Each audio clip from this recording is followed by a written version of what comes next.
The diner sign flickers once. Then the sound hits. Not music, not traffic. Thunder. Rolling, mechanical thunder that shakes the frost off the windows and makes the coffee cups rattle in their saucers. Then he comes through the door. Bleeding, barely standing, eyes wild with something beyond fear. The kind that only lives in men who know exactly what's hunting them. And behind him, through the darkness, headlights. Black SUVs, closing fast. Ronan Creed sets down his coffee, looks at the man, and says two words that will drag 11 veterans into the deadliest night of their lives. Sit down. If you've never heard of the Greycoat Brotherhood, you're about to. Subscribe to the channel, hit that bell, and drop your city in the comments. I want to see exactly how far this story travels, like if it hits you. And stay with me until the end, because where this goes, you won't see coming. The diner had no business being open at 2 in the morning in the middle of a Wyoming November. But Patty Delacroix had run the place for 31 years, and she'd never once locked the door before 4 a.m. because she believed, with the kind of bone-deep stubbornness that outlasted 2 husbands and a bankruptcy, that anyone still moving at that hour needed coffee more than sleep. So the sign stayed lit. The heaters wheezed, the pie sat under its scratched plastic dome, and Patty stood behind the counter watching the snow come sideways against the window like it had a personal grievance. She didn't hear the motorcycles at first. The storm was too loud. Then they materialized out of the darkness like something conjured. 11 bikes in close formation, headlights cutting the white, engines dropping to a low rumble as they swung into the gravel lot. She recognized the road discipline immediately. Staggered spacing, the rear 2 hanging wide, nobody crossing the yellow center line even at 2 in the morning on a road with not another car in either direction for 40 miles. These weren't weekend warriors on rented Sportsters. These were men who rode the way soldiers moved, out of habit, out of muscle memory, out of a training that never fully left the body, regardless of how many years had stacked up since. They came in stamping snow off their boots, leather jackets carrying the smell of cold air and engine oil, and, underneath both, something faintly chemical that Patty couldn't name, but that made the small hairs on her forearms stand up. 7 men, 4 women. Every one of them somewhere between 40 and 60. Every one of them wearing the same patch on their back. A gray wool coat over a pair of crossed roads, and below that, in clean block stitching, Greycoat Brotherhood, Salt Lake. Chapter. Ronan Creed came in last. He was not the largest man in the room. He was not the loudest. He took a stool at the far end of the counter, the one with a clear sight line to both the entrance and the rear hallway, and he set his helmet down without looking at the menu because he already knew what he wanted, and he said to Patty, without preamble, "Black coffee, whatever's hot." She poured it. He didn't say thank you, but he nodded, a small, precise thing, and that was enough. Ronan Creed was 52 years old. His face looked like a topographical map of bad decisions made in service of other people's survival, a jawline that had been broken and reset imperfectly somewhere in his early 30s, a scar that ran from the left corner of his mouth toward his ear, thin and old, white against brown skin, and eyes that sat in permanent half-shadow, even in direct light, as though he'd trained them not to reflect anything outward. He'd spent 11 years with 1st SFOD Delta before a mission in the Petch River Valley put him in a German field hospital for 4 months and handed him a medical separation he'd never asked for. That was 12 years ago. He'd spent the intervening time doing things he didn't talk about for organizations that had official names he was permitted to deny knowing. The Brotherhood had been his idea. Not a therapy group, not a social club, a structure for men and women who'd spent their most functional years inside structures and didn't know how to exist without one. They rode. They helped each other. They showed up when showing up was required.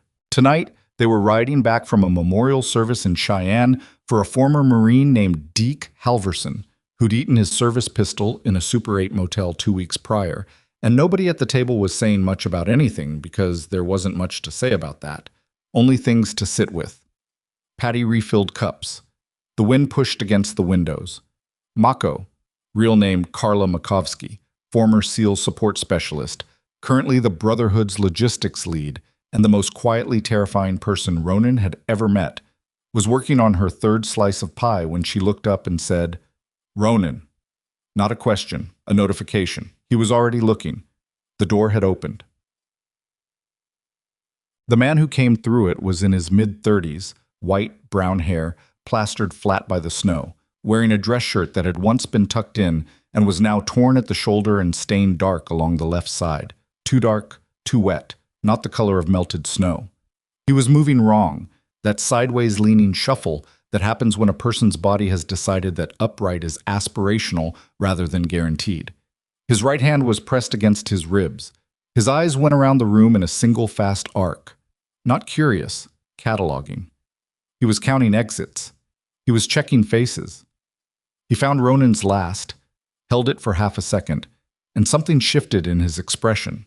Not relief exactly, more like a man who'd been sprinting toward a cliff and discovered, at the last possible moment, that someone had built a ledge. He took 3 more steps and grabbed the counter. "Help!" he said. It came out matter of fact, like he'd rehearsed it down to its barest minimum. "I need help right now." Nobody moved for a beat. Then Ronan said, "Sit down." It wasn't a question or an invitation. It was a vector. The man sat. "Where are you hit?" Ronan was already off his stool, already moving around the counter, and Patty stepped back without being asked because she recognized the shift in his posture. The slight forward lean, the hands coming unhooked from pockets, everything becoming purposeful in a way it hadn't been 30 seconds prior. "Left side, below the ribs. I don't think it's deep." The man's voice was educated, controlled, someone who was accustomed to presenting calmly under pressure. Whoever he was, he'd had training of some kind, because he was breathing through the pain rather than against it.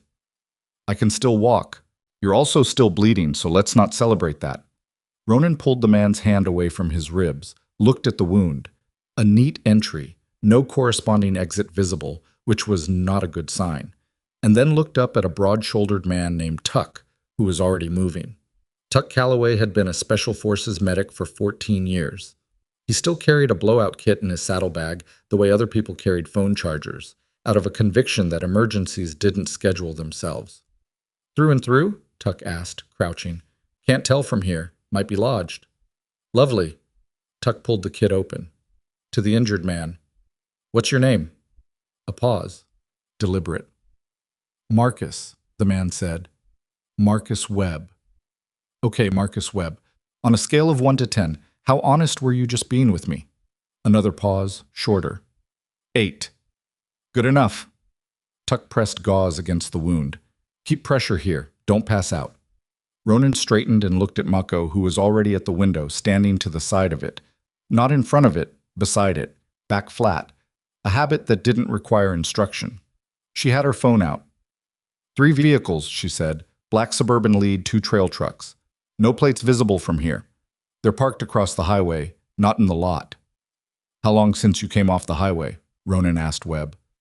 "Maybe 4 minutes. I went through the trees east of the on-ramp. If they track me that fast, they have—" He stopped, swallowed. "They have something on me. A tracker. I've been trying to figure out where it is." "Your shoes," said a woman named Dara, who hadn't looked up from her coffee. She was 61, retired NSA signals analyst, had the kind of face that looked permanently bored as a deliberate operational choice. Classic insertion point, hard to check yourself, easy to miss. Webb stared at her. "Take them off," Ronan said. Webb unlaced both shoes with hands that were steadier than they had any right to be. Dara crossed the room, took the left shoe, ran her thumb along the inner sole until she found the slight irregularity beneath the heel cushion and pressed. Something the size of a shirt button shifted under the material. "Yep," she said. "Gen 3 microtransponder, commercial grade but modified." She looked at Ronan. "This is an amateur." "I know what it is," Webb said quietly. "I'm the one who helped develop the procurement spec for it." The room got very still. "Who do you work for?" Ronan said. Webb met his eyes. "DIA, Defense Intelligence Agency. Civilian analyst, 12 years. And the people parked across that highway are—" He stopped, looked at his hands, at the blood soaking through Tuck's gauze. "They're from the same building." Ronan had spent 23 years in or adjacent to the American national security apparatus, and he'd developed what he privately thought of as a calibrated skepticism, not cynicism, which was just laziness with a philosophical costume, but a genuine practiced ability to sit with incomplete information and evaluate it honestly rather than defaulting to either trust or dismissal. He applied it now. Webb's wound was real. The transponder was real. The SUVs across the highway were real. Those three facts existed independent of whatever story Webb chose to tell, and they formed a geometry that didn't require a coherent explanation to be dangerous. He looked at his riders. They were watching him, not waiting for a vote. They'd never operated by committee, not because he discouraged it, but because people who'd spent careers in hierarchical systems tended to gravitate toward clear decision nodes under stress. And Ronan had become, over the past 6 years, the Brotherhood's decision node, whether he'd campaigned for it or not. What he saw in their faces was not fear. He'd ridden with these people through 3 wildfire evacuations, 2 flood rescue operations, and a very unpleasant incident in Bozeman that had resulted in 2 men going to the hospital and Ronan filing a report with the sheriff's department that was technically accurate in every detail it included, while omitting several that would have complicated the narrative. He knew what fear looked like on each of them. This wasn't it. This was the other thing, the older thing, alertness. "Dara," he said, "transponder." She already had the shoe apart. She dropped the device into a glass of water, then reconsidered, took it out, walked to the small microwave behind the counter, and looked at Patty. "That going to be okay?" Patty shrugged. "I'll bill the government." 3 seconds on high. The transponder was no longer a transponder. "Buys us time," Dara said. "They'll assume it's malfunctioning before they assume it's been burned. Maybe 10 minutes before they push." "We won't be here in 10 minutes, Ronan said. He turned back to Webb. "The short version. What did you find?" Webb pressed his hand against Tuck's gauze and took a breath. 6 months ago, I was tasked to audit logistics for a classified program. Think of it as an interagency coordination desk for domestic threat assessment, routine work. But the budget line items didn't reconcile, and when I followed the thread, I found a parallel program running underneath. Off the books. Funded through a shell structure that bounced through 3 different IG-exempt accounts. What was the parallel program doing? Moving material. Webb looked directly at him. Radiological, small quantities, but not insignificant. Not scrap metal contamination, not medical isotopes. Weapons grade. Enough that if it went where the routing code suggested it was going, you're talking about a dispersal event that... He stopped. You know what a dirty bomb actually does to a city? Not the explosion, the aftermath, the contamination zone, the evacuation, the economic collapse that follows. The panic. He shook his head. The explosion itself might kill dozens. The panic kills thousands. The contamination might render a square mile of urban real estate uninhabitable for 30 years. Nobody spoke. Outside, the wind pushed harder against the windows. I pulled enough documentation to prove the funding chain, Webb continued, and then someone above my clearance level flagged my access logs. That was 72 hours ago. Since then, I've had 2 attempts on my life that were staged to look accidental, and I've been moving. He gestured vaguely at himself. The torn shirt, the blood, the bare feet. I don't have the documents on me. They're secured, but I know where the material is being staged, and I know when the window is. When? Ronan said. 51 hours, Mako said from the window. They're moving. Ronan straightened. How many? 2 from the lead vehicle, walking the shoulder, checking the lot from distance. A pause. Professional, they're not rushing. Which meant they had backup they trusted and didn't feel the need to hurry. Which meant the 10-minute window Dara had estimated was probably generous. Tuck, Ronan said. He can move. I'd rather he didn't, but he can. Okay. Ronan picked up his coffee, finished the last third of it in a single pull. Not dramatic, just practical. He didn't know when he'd next have the chance. And set the mug down. Here's what's happening. We're leaving. All of us, together, out the back. There's a Forest Service road 2 miles east that doesn't appear on commercial GPS. We'll put distance between us and whatever those men are planning to do next, and then we'll talk about what comes after. He looked at Webb. You're under our protection now. Webb blinked. You don't even know me. No, Ronan agreed. He picked up his helmet. But I know what a dirty bomb does to a city. Get your shoes on. They went out the back. Patty watched them go. 11 riders, 1 limping stranger, organized and fast and nearly silent. And then she picked up the phone behind the counter and called the Sublette County Sheriff's Department non-emergency line, because Patty Delacroix had been witness to enough in 31 years to know the difference between trouble she needed to involve herself in and trouble she needed to report from a comfortable distance. She told the dispatcher there were some suspicious vehicles parked across the highway. She did not mention the bikers. She did not mention the blood on her counter, or the 3 seconds her microwave had run on high, or the look on the dark-eyed man's face as he'd walked out the back door of her diner into the worst storm of the season, like he was walking towards something rather than away from it. She poured herself a cup of coffee. She waited. The Forest Service road was exactly where Ronan said it was. It was also in substantially worse condition than even he had anticipated. 2 ruts through frozen mud that the recent snow had softened into a consistency somewhere between concrete and cake, lined on both sides by lodgepole pines whose lower branches were heavy enough with ice to drag across the handlebars if you didn't lean right. The bikes moved through it in single file, no headlights except the lead, 4 miles an hour. The kind of riding that demanded everything a person had and gave nothing enjoyable in return. Webb was on the back of Mako's bike, which was partly because her Goldwing had the most stable passenger configuration and partly because Mako had decided, without discussion, that she was the appropriate person to physically manage whatever risk he represented, and Ronan had not argued the point. They came out the other end of the forest road onto a county highway that hadn't been plowed, turned south, and rode for 20 minutes before Ronan pulled them off onto a shoulder beside an abandoned agricultural structure, the remnants of a grain cooperative from the 1980s. 3 walls and a partial roof, enough to get out of the wind. They killed the engines. The silence was enormous. Someone produced a camp lantern. The orange light made everything look provisional, temporary, which felt appropriate. "Before we go any further," said a man named Garvey, former Army Ranger, currently the Brotherhood's most reliably skeptical voice, which was a quality Ronan had come to genuinely value. "I want to say something." "Say it," Ronan said. "He could be running a play on us." Garvey wasn't looking at Webb. He was looking at Ronan, because Garvey always addressed arguments to the decision-maker rather than the subject. "The wound's real. The tracker was real. But that doesn't authenticate the story. A good enough operation salts its approach with real things." He paused. "I'm not saying he's lying. I'm saying I don't know, and I noticed that we moved pretty fast on incomplete information." "That's fair," Ronan said. "I'm not looking for validation. I'm looking for your read."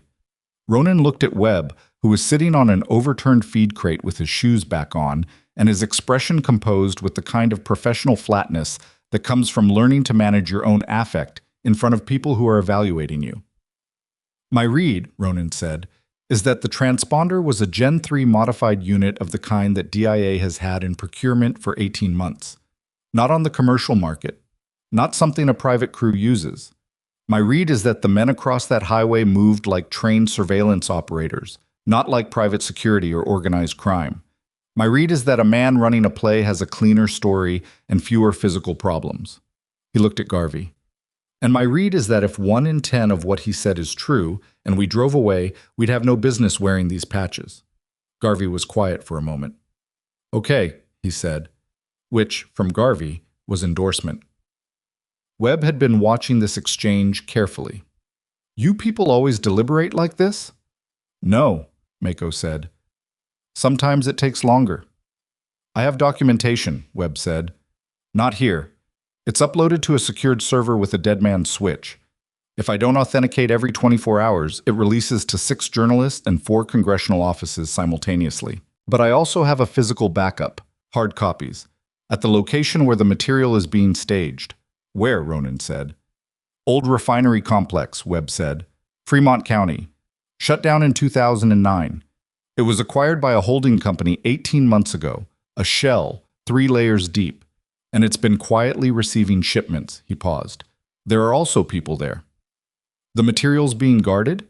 "The material, yes, but also—" He stopped, and for the first time something cracked in the professional composure, just slightly.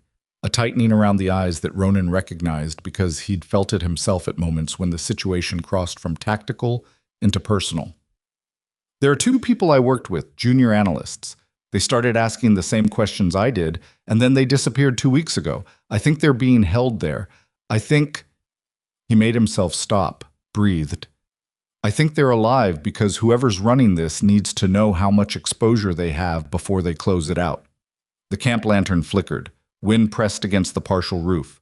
Ronan sat with that for a moment. He thought about Deke Halverson, who they'd buried 3 days ago in Cheyenne, and about the kind of person who rides back from a memorial service and then rides straight into someone else's worst night, and whether that was poetic or just the way certain lives accumulate momentum. Then he pulled out his phone and opened the mapping app. "Show me the refinery," he said. Webb leaned forward. And somewhere in the darkness behind them, through the storm, a set of headlights crested the rise on the county highway, slowed, and stopped. Nobody moved. Ronan had his phone face down against his thigh before the headlights fully resolved into shape. A single vehicle, not the paired set that indicated a tactical element, but single wasn't safe. Single was just a different kind of problem. He watched the lights through a gap in the collapsed wall. The vehicle sat on the shoulder for 11 seconds, he counted, and then it continued south, accelerating back to highway speed, and disappeared around the bend. Everyone breathed. "Civilian," Mako said, from the gap she'd been watching through on the opposite wall. "Probably," Ronan said. He didn't put the phone back in his pocket for another 30 seconds. Garvey had already moved to the structure's eastern corner without being asked, putting himself at the angle that covered the road approach from the direction they'd come. Old habits. Nobody had to assign him the position. He'd simply gone there the way water goes downhill, by inclination and by the accumulated weight of years spent understanding that corners mattered. Ronan looked back at the map on his phone. Webb had his finger on the screen, tracing a route. Access Road comes off Route 28 here. It's listed as a maintenance track for the County Irrigation Authority, but that designation hasn't been active since 2011. The holding company had the gate reinforced 14 months ago. I pulled the county permit record before they scrubbed my access. He moved his finger north. The main refinery structure is here, tank farm here. There's a secondary building on the northeast corner, predates the refinery itself, old ranch structure that got absorbed into the property. That's where I think the analysts are being held. Separate from the operational area, defensible. And if something goes wrong at the main site, you can still manage the secondary location independently. "How many personnel?" Ronan said. "When I pulled surveillance records 6 weeks ago, I counted rotating shifts of 8 to 12. But that was before—" Webb stopped. "Before they knew someone was looking. They'll have reinforced."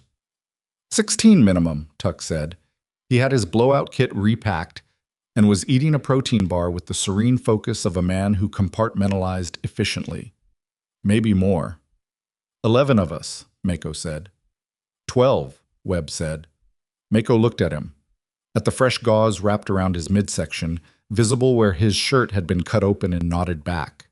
At his bare feet in shoes with no laces, because Dara had used the laces to help bind the dressing. At his hands, which were steady but pale. 11, she said. Webb opened his mouth and then closed it, because even through whatever chemical clarity that adrenaline was still lending him, he was apparently self-aware enough to recognize that this was not an argument he was going to win. "I know the layout," he said instead. "That counts." "Counts for something," Ronan said. "Not the same thing as a functioning trigger finger, but something." He looked around at his riders. "We're not going anywhere tonight. Storm's getting worse and nobody here has had sleep. We find shelter, we rest in shifts, we plan in the morning." "The 51-hour window," Webb said, "is now 49 hours away. We have time if we use it correctly, and not a minute of it if we rush." Ronan said it evenly, without impatience, the way you talk to someone who is scared and covering it with urgency. "I've done more with less time than this. So have most of the people in this room. Trust the process." Webb looked at him for a long moment. Then he nodded, once, and leaned back against the wall and closed his eyes. Tuck watched this and said quietly, to Ronan's right shoulder, "He's got some training. The way he's managing the pain. That's not civilian." "I noticed. DIA analyst is a desk job." "Officially," Ronan said. They found the shelter 12 minutes further south. An abandoned hunting camp set back from a gravel access road. 3 structures, one still weather-tight, the others open to the sky. The weather-tight one was a log-framed bunkhouse that smelled of mouse droppings and old canvas, and the particular cold storage quality of buildings that haven't had human heat in them for a long time. Mako had the portable propane heater running within 4 minutes of arrival. It wasn't warm, exactly, but it was a direction. Watches were assigned. Ronan took first, Garvey second, a former Marine named Petra third. Webb was told to sleep and did so with the immediacy of a man whose body had overridden his intentions. He was unconscious on a camp cot within minutes, breathing rough but regular, the kind of deep, exhausted sleep that comes after sustained adrenaline depletion. Ronan sat near the door with his back against the log wall and listened to the storm. He was not, by nature, a man who spent much time in retrospective analysis. The version of himself that had existed before Delta had been prone to it. The younger Ronan, the one who'd grown up in East Sacramento playing chess against his grandfather and reading history and believing that enough information, properly arranged, could produce certainty. Delta had surgically removed that quality over the course of about 18 months. What it replaced it with wasn't recklessness. It was a different relationship with incomplete information, an understanding that decisions made under uncertainty weren't failures of discipline, but simply the nature of operating in the actual world rather than the theoretical one. What he allowed himself, during watches, was operational thinking, not retrospection, forward projection. He knew the refinery complex from the map. He knew the terrain around it from memory. He'd ridden through Fremont County twice, once on a Brotherhood run to Lander, once on a solo trip 2 years ago when he'd needed distance from everything and Wyoming had provided it in quantity. The Wind River Range was to the northwest.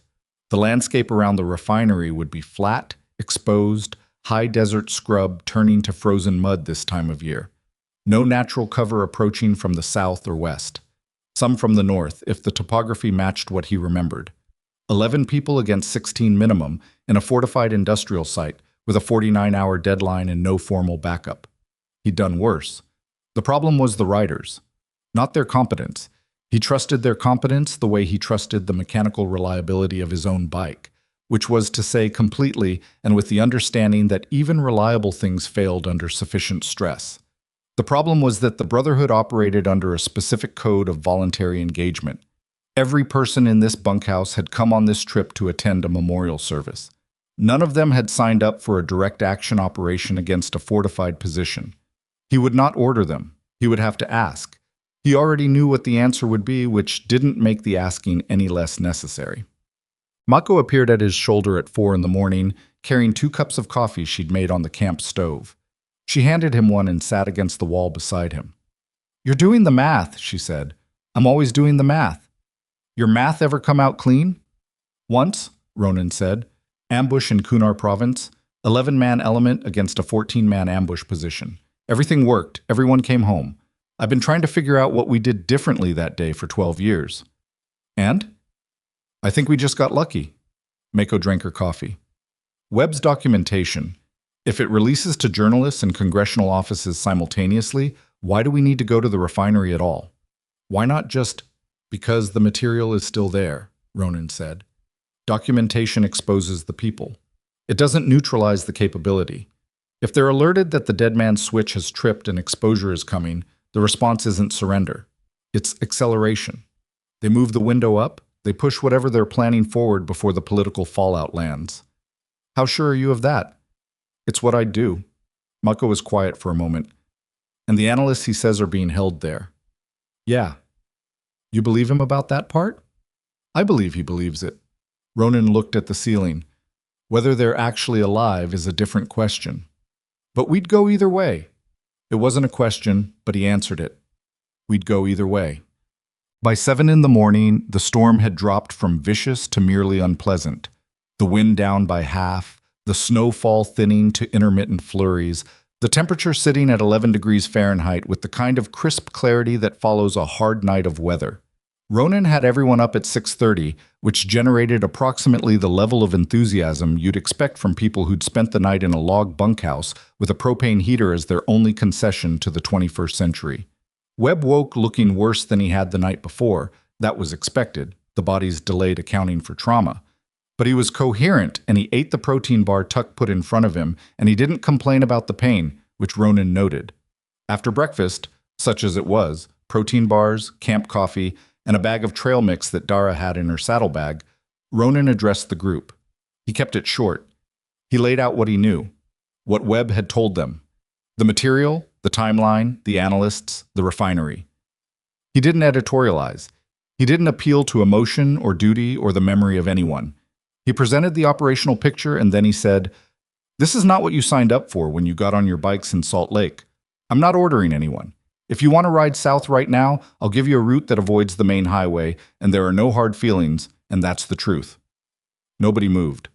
Garvey said, "Are you done?" "I'm done." "Then let's talk about the approach." Ronan looked around the room once. 11 faces. Not eager. Eagerness was for people who didn't know what they were walking into. What he saw was the other thing.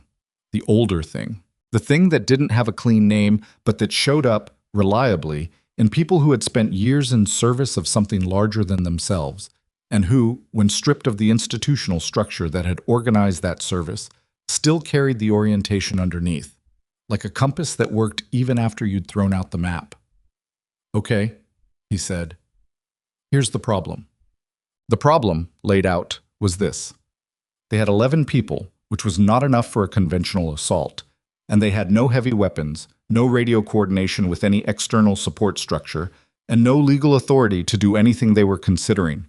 They had experience, they had fieldcraft, they had 11 motorcycles, and the particular advantage of vehicles that could navigate terrain that four-wheel drive SUVs could not. And they had Webb, who knew the layout. What they didn't have was a clean plan. "We're not assaulting the position," Ronan said. It was important to say this first because certain people in the room, Garvey prominent among them, defaulted toward direct action thinking, which was sometimes correct and sometimes the way you turned a manageable situation into a catastrophic one. "We go in with one objective: extract the analysts, secure or neutralize the material, get documentation of both. We call in the cavalry before we go. I have 2 contacts at the FBI field office in Salt Lake who owe me conversations.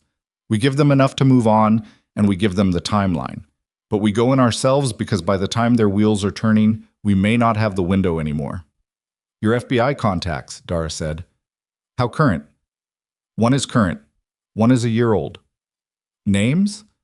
"I'm not putting names in a room this size until I've spoken to them directly." He looked at Dara evenly. She knew why, and she knew he wasn't being paranoid, and she nodded. "Radio?" Garvey asked. "Mako has the MBITR unit in her pack, the one we used for the wildfire coordination last August." Ronan looked at Mako. "Battery?" "Charged it in Cheyenne." "Good." A pause. "Range is going to be limited in that terrain, maybe 2 miles reliable. We work within that. What do we do about weapons?" This was from a man named Cortez, former Marine Rifle Company sergeant, compact and very quiet, who had been listening with the focused stillness of someone running simultaneous calculations. "Because I'm looking at the platform capability in this room and I'm comfortable with it, but I want to be realistic. We're not armored. We're not carrying long guns. If this goes kinetic and they're inside a hardened structure, if it goes kinetic," Ronan said, "we have made a mistake somewhere upstream and we need to find it before then, not account for it after." He looked at Cortez. "We go in quiet or we don't go in?" Cortez nodded slowly, not satisfied but accepting. The distinction mattered. Webb, who had been sitting against the far wall listening to all of this with an expression that moved between relief and a specific kind of intellectual discomfort, the discomfort of someone watching an operation assembled from improvised pieces rather than institutional resources, raised his hand. "There's something I didn't mention last night." The room looked at him. "The man running this." He paused, and Ronan watched the deliberate composure settle back over whatever the instinct underneath it had been. "His name is Harlan Voss. He's a deputy division chief at DIA. 16 years. He's considered one of the most effective counterintelligence minds in the building, which means..." Webb stopped. "Which means this operation has been designed by someone who knows exactly what an investigation into it would look like, and who has built the architecture around preventing it." "He knows your protocols," Dara said. "He wrote some of them." Silence. "Is there anything else?" Ronan said. "The material." Webb met his eyes. "It's stored in Type B transport containers. They're certified, they're sealed. But there's a secondary device. Voss had a dispersal mechanism built. Not sophisticated. It doesn't need to be. But it has a remote trigger. If he decides the operation is compromised, he can initiate from outside the facility." "From how far outside?" Cellular range, Tuck said very quietly. Oh, that's great. If we isolate the cellular signal in the refinery area before we go in, Ronan began. You'd need a military-grade jammer, Dara said, which we don't have. We have a Faraday cage option, Mako said. Everyone looked at her. Not a real one, but I can build something that'll suppress signal in a localized area if we can get the device itself. The question is whether we can get to it before Voss knows we're inside. How confident are you? Ronan asked. Mako made a face that was not entirely confidence-inspiring. 60%. Okay. 60% is your threshold. 60% is what I had going into the Petch River Valley, Ronan said. And you know how that ended. You got shot. I did. But the mission succeeded. He stood up. Call it acceptable odds and move on. He stepped outside alone while the group continued working through approach vectors with Webb and the map. The air was brutal, 11 degrees, a wind that had no sympathy for anything biological, but he needed 30 seconds without anyone's attention on him. He pulled out his phone and dialed a number he hadn't used in 14 months. It rang 4 times. Creed. The voice on the other end was flat, cautious, the voice of a man who'd learned not to express surprise, because expressing surprise meant you hadn't anticipated the possibility. Special Agent Raymond Chu, FBI Counterintelligence Division, Salt Lake City Field Office. They'd worked an overlapping situation 3 years ago involving a militia group in rural Idaho. Ronan's involvement, unofficial, Chu's involvement, very much official, and very much in need of the kind of access that Ronan had been able to provide. Ray. It's 6:45 in the morning. I know. I need a conversation. A pause. Is this a favor conversation or an information conversation? Both. Another pause, longer. Go ahead. Ronan talked for 4 minutes. He kept it tight. Who, what, where, when. He left out how he knew, and he left out exactly what 11 motorcycle riders planned to do about it, because there was a version of that information that caused a federal agent to immediately begin contemplating obstruction liability rather than focusing on the substance of what was being said. When he finished, Chu was quiet for 9 seconds. Ronan counted. Voss, Chu said. You're sure about the name? I'm sure about the source. That's different. I know it's different. I'm not filing an affidavit. I'm giving you a direction to look before a window closes. Ronan watched his breath cloud in the cold air. 47 hours. I need more than a name and a county to move on this. I know you do. I'm working on getting you more. How? That's the part I'm going to leave vague for now. Another silence. Ronan could hear Chu breathing, could hear the specific quality of that breathing, which was the sound of a very careful man doing a rapid ethical calculation. If you go anywhere near a federal facility, active or otherwise, Ray, I'm documenting this call. I'd expect nothing less. Ronan paused. Document that I told you the timeline and the location. That'll matter later. It'll matter in about 12 different ways, most of them bad for you. Noted. Ronan looked at the mountain line to the northwest, gray-white against a sky that was finally lightening. Are you going to move on this? A long pause. I'm going to make some calls. That's all I'm asking. He hung up. Stood in the cold for another 10 seconds, not thinking about anything in particular, just feeling the temperature and the wind and the solid ground under his boots. Then he went back inside. The planning took 3 hours. They worked it in sections: approach, entry, extraction, exfil. Mako laid out the routes on 2 phones simultaneously, cross-referencing topography. Dara built a communications protocol from the MBITR unit and 4 civilian walkie-talkies that Cortez had in his saddlebag, lower range, shorter battery, but adequate for their purposes if they staged correctly. Webb drew the refinery layout from memory on the back of a paper bag, and Garvey spent 45 minutes interrogating every detail of it in a way that was openly adversarial and completely necessary. This access point, Garvey said, pointing to a gap in the fence line on the eastern perimeter. You said the surveillance rotation passes it every 20 minutes. Based on 6 weeks ago, Webb said. 20 minutes. You're sure? I counted it 4 times from satellite imagery before they scrubbed my access. Satellite imagery with how much delay? Webb paused. Near real time, 40-second refresh. Garvey looked at Ronan. It'll have changed. It'll have changed, Ronan agreed. We account for that on the ground. We don't assume anything holds. We observe and adapt. That's a generous approach to the part where we're standing in a fence gap with no cover. It is, Ronan said. Do you have a better approach to offer? Garvey looked at the map. No, he said. I hate this. Good. Hate keeps you sharp. By midday, they had something that resembled a plan in the way that a building resembles the blueprint it was drawn from. Similar in intention, inevitably different in specifics, capable of collapsing in ways the blueprint never anticipated. Ronan had worked with worse. He'd also worked with better in better circumstances, with better resources and institutional backing and people who'd slept recently, and those operations had still gone sideways in ways that still visited him occasionally at 3 in the morning. The difference was what you did when it went sideways. They ate. They checked bikes. Tuck changed Webb's dressing. The wound had stopped bleeding actively, which was the good news. The bad news was the early signs of inflammation around the entry point that Tuck described as motivating. Webb changed into a spare jacket that Cortez had in a roll bag. It was too large in the shoulders and too short in the body, but it was warm and it wasn't soaked in blood, which elevated it significantly. At 2 in the afternoon, Ronan walked through the plan one more time, start to finish, no details skipped. He listened to the questions. He answered what he could answer and said he didn't know when he didn't know. And he watched the group find its shape around the plan, the way groups always did. The ones with field experience settling into the structure of it. The spaces between the structure filling up with the kind of quiet competence that doesn't need to announce itself. Then Mako, who had been on her phone for the past 20 minutes, stepped in from outside. Her expression was the flat, neutral mask she wore when she had information that was going to complicate things. What? What? Ronan said. I have a friend at the county assessor's office in Fremont. She paused. I just called her about the refinery property.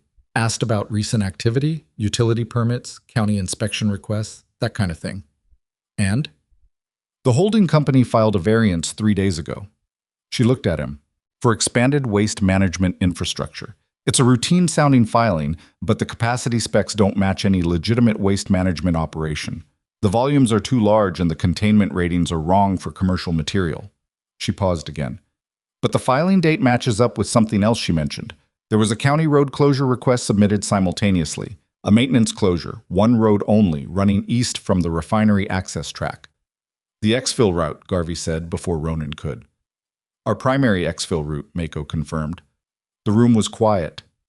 Secondary route, Ronan said, through the dry riverbed north of the property. It's passable on bikes. It's not passable on anything with a wheelbase wider than about 60 inches. Mako looked around the room. Which means if they've anticipated trouble from the north, we have one way in and one way out, and they're the same road. Ronan absorbed this. Someone anticipated us, Garvey said, or they anticipated someone. Voss, Webb said. His voice had changed slightly, flatter, more controlled, which Ronan now recognized as the register he went to when he was afraid.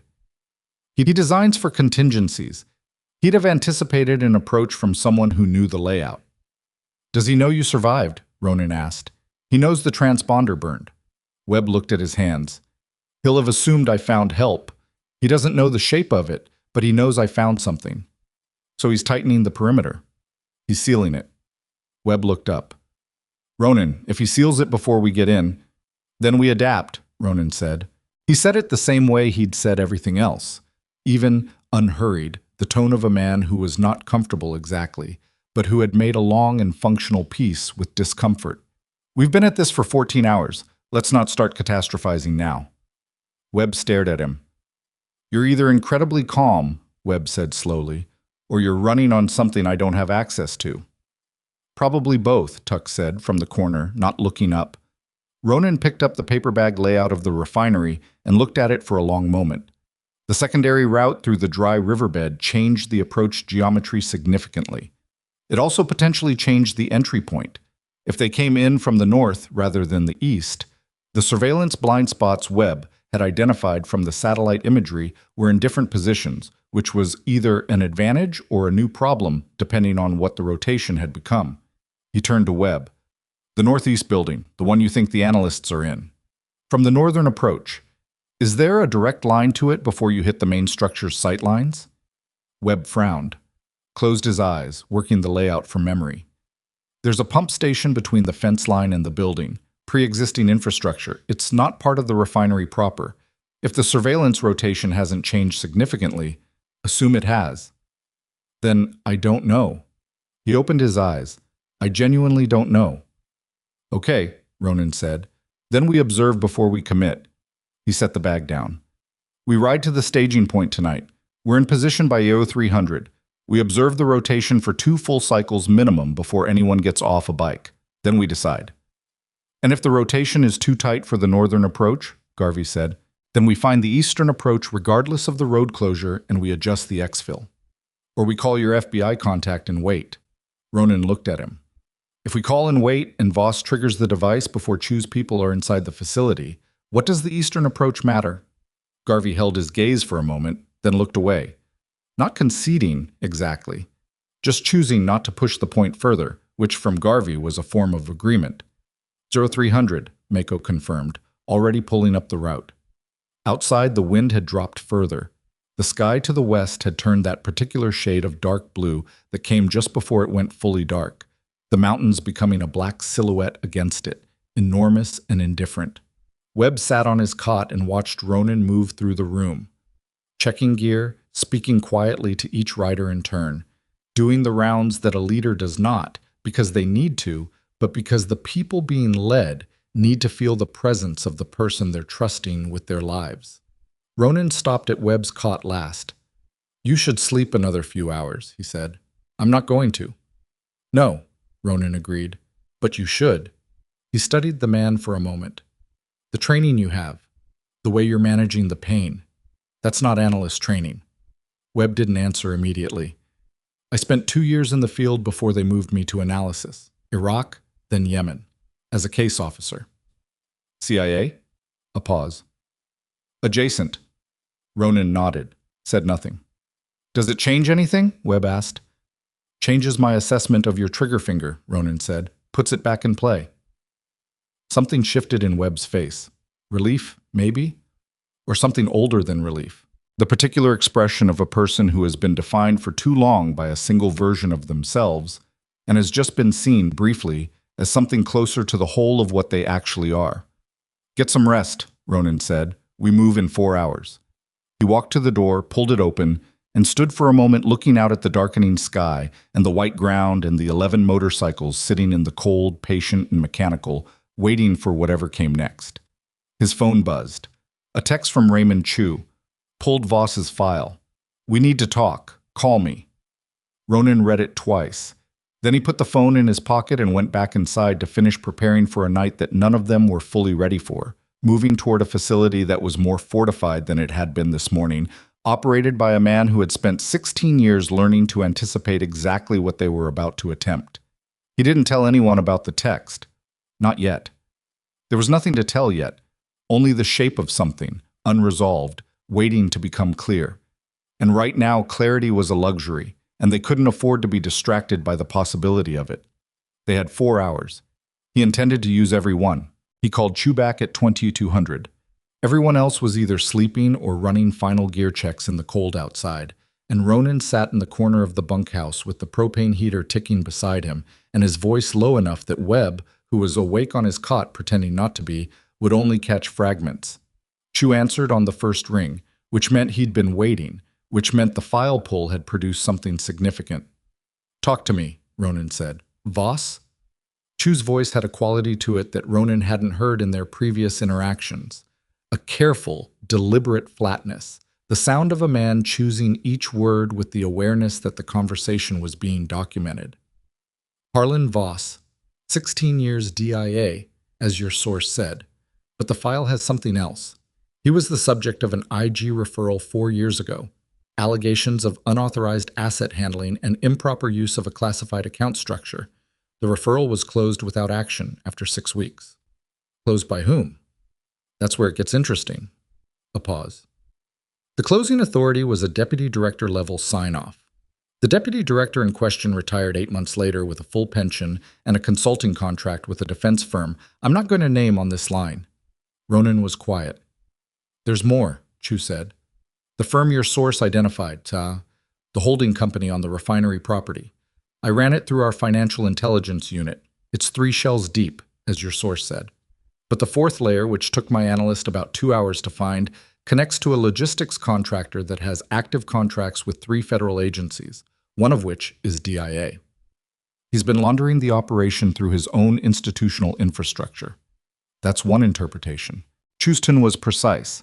I'm not confirming that interpretation officially, but I'm also not confirming it. Ray, the timeline. I know the timeline. Are you moving? The pause that followed was 4 seconds, and in those 4 seconds, Ronan understood the entire geometry of Chu's situation, the career calculus, the legal exposure, the institutional risk of moving against a 16-year deputy division chief on the strength of an anonymous tip from a man Chu knew had operated in spaces where the rules were suggestions rather than constraints. I've briefed my SAC, Chu said finally. He's taking it up the chain tonight. We have a preliminary authorization for a surveillance warrant application, which, under normal processing, would take 72 hours. I have 45. I know. Raymond. I know, Creed. A breath. I'm telling you where the institutional machinery is, not where I am personally. Where I am personally is, I've already called the Lander Field office and asked them to put 2 agents on standby for a rapid deployment, off the record, as a favor owed. They'll be ready to move on 30 minutes' notice if I give them a location and a situation report that doesn't require a warrant. Ronan understood. You need me to make entry first. I need someone to have made entry first and to have physical documentation in hand before I can deploy without the warrant. Another pause. That is a thing I cannot say officially, and am not saying officially. Understood. Ronan looked at the ceiling. If we find the analysts alive? Imminent threat to life supersedes warrant requirements. You find hostages, you call me directly. I have agents rolling within 20 minutes. A pause. If the material is present and accessible, do not touch it. Do not move it. Do not... I know contamination protocol, Ray. I'm not worried about contamination. I'm worried about chain of custody. Understood. Creed. Chu's voice dropped slightly. How many of you are there? Enough. A silence. Then, be careful with people I haven't met. Ronan understood that too.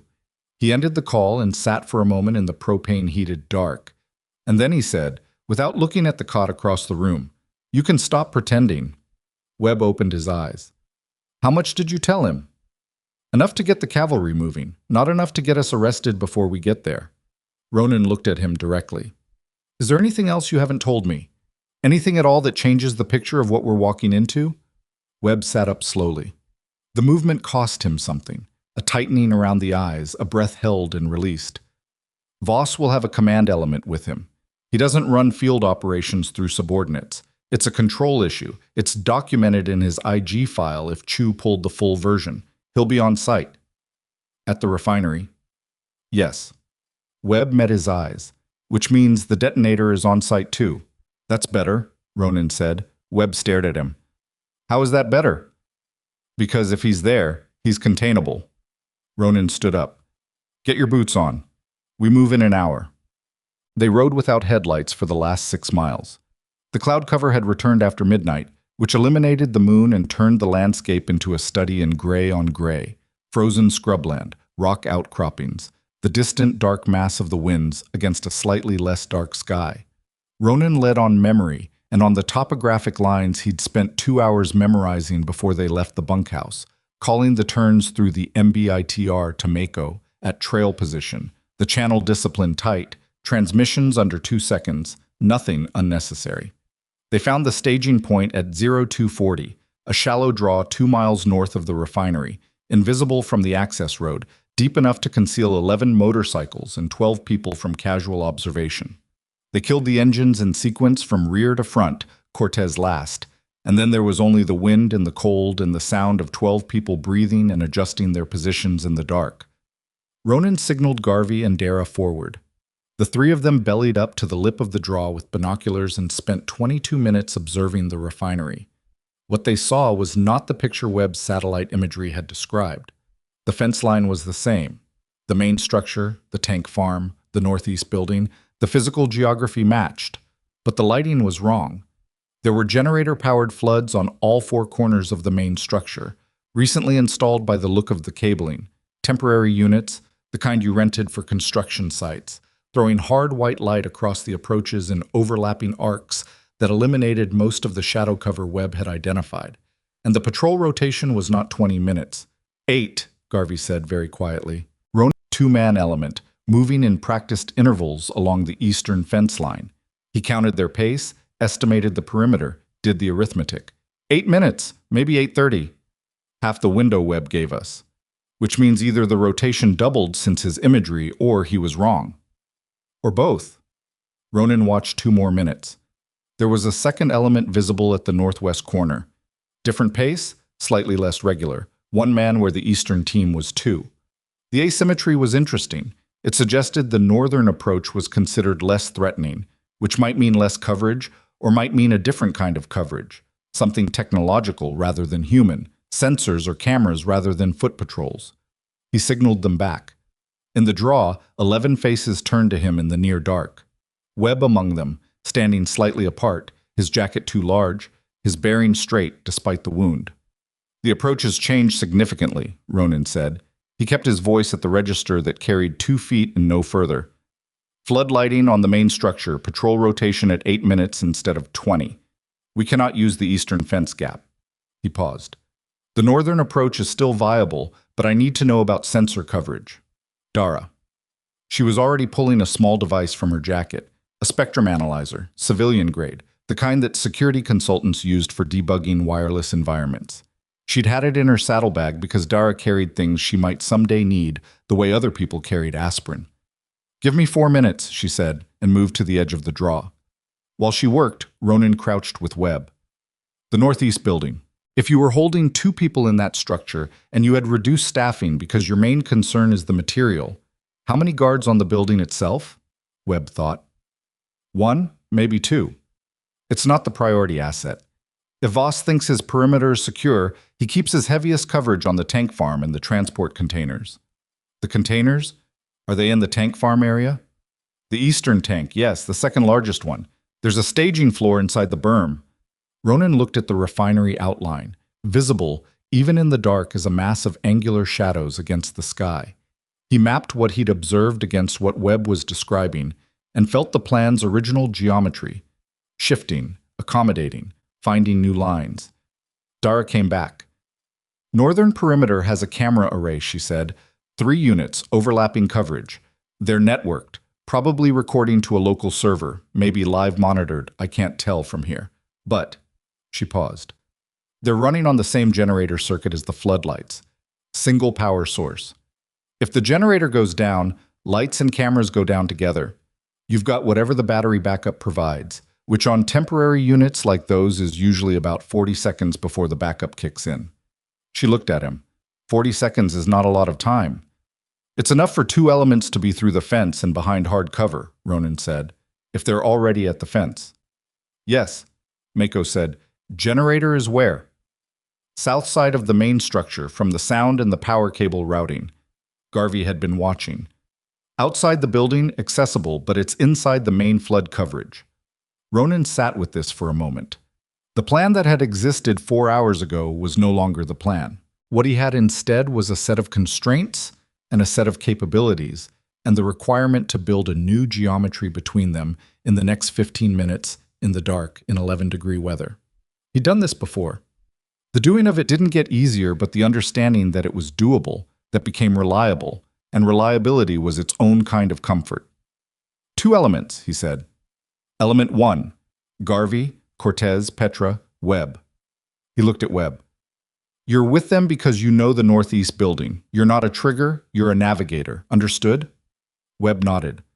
Element 1 goes to the northern fence on my signal. You will have 40 seconds from when the generator drops to get through the fence and reach the pump station. From the pump station to the northeast building on foot is, Webb?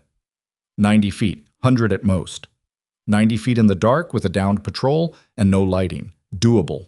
He looked at Garvey. Extract whoever is in that building and hold at the pump station. Do not move to the main structure. Do not engage unless engaged. Hold and wait for my call. Garvey said nothing, which meant yes. Element 2, me, Mako, Dara, Tuck. We take the generator and we hold the main structure access point. He looked at Tuck. If Element 1 finds casualties, I've got the kit, Tuck said. Cortez. Ronan looked at him. The generator will have a manual cutoff and a fuel shutoff. We don't damage it. We cut it, hold it, and restore it when Element 1 is clear. I need someone who can operate in the dark on unfamiliar equipment in under 20 seconds. Cortez said, "Give me a boost over the fence and I'll have it off in 15. You'll have the flood coverage between the fence and the generator. How wide is the lit zone?" 30 feet of open ground. Cortez was quiet for 2 seconds. "Fast walk, head down. Don't hesitate." "Yeah, I can do that. You'll be visible. Only if someone's watching that specific angle during a 3-second window." He paused. "What's the alternative?" There wasn't one. "Okay," Ronan said. "The remaining 4 riders, you stay with the bikes. Engines ready, not running. If we call exfil, I need them running before I finish the sentence." 4 nods. "Timing." Ronan looked at his watch. 0308. We move to position at 0320. Element 1 at the northern fence, Element 2 at the generator approach. At 0330 exactly, Cortez cuts the generator. From that moment, we are committed. There is no abort after 0330. He looked around at the faces in the draw. A former SEAL logistics specialist, a former NSA analyst, a former ranger, a former Special Forces medic, a former Marine sergeant, a former Marine rifleman, a former DIA case officer with a bullet wound below his ribs, and 7 others, mechanics, teachers, a nurse, a retired county sheriff, who had gotten on their motorcycles this week to attend a funeral and ended up here instead, in a frozen draw north of a fortified industrial site, 2 miles from something that could kill a city. "Any questions?"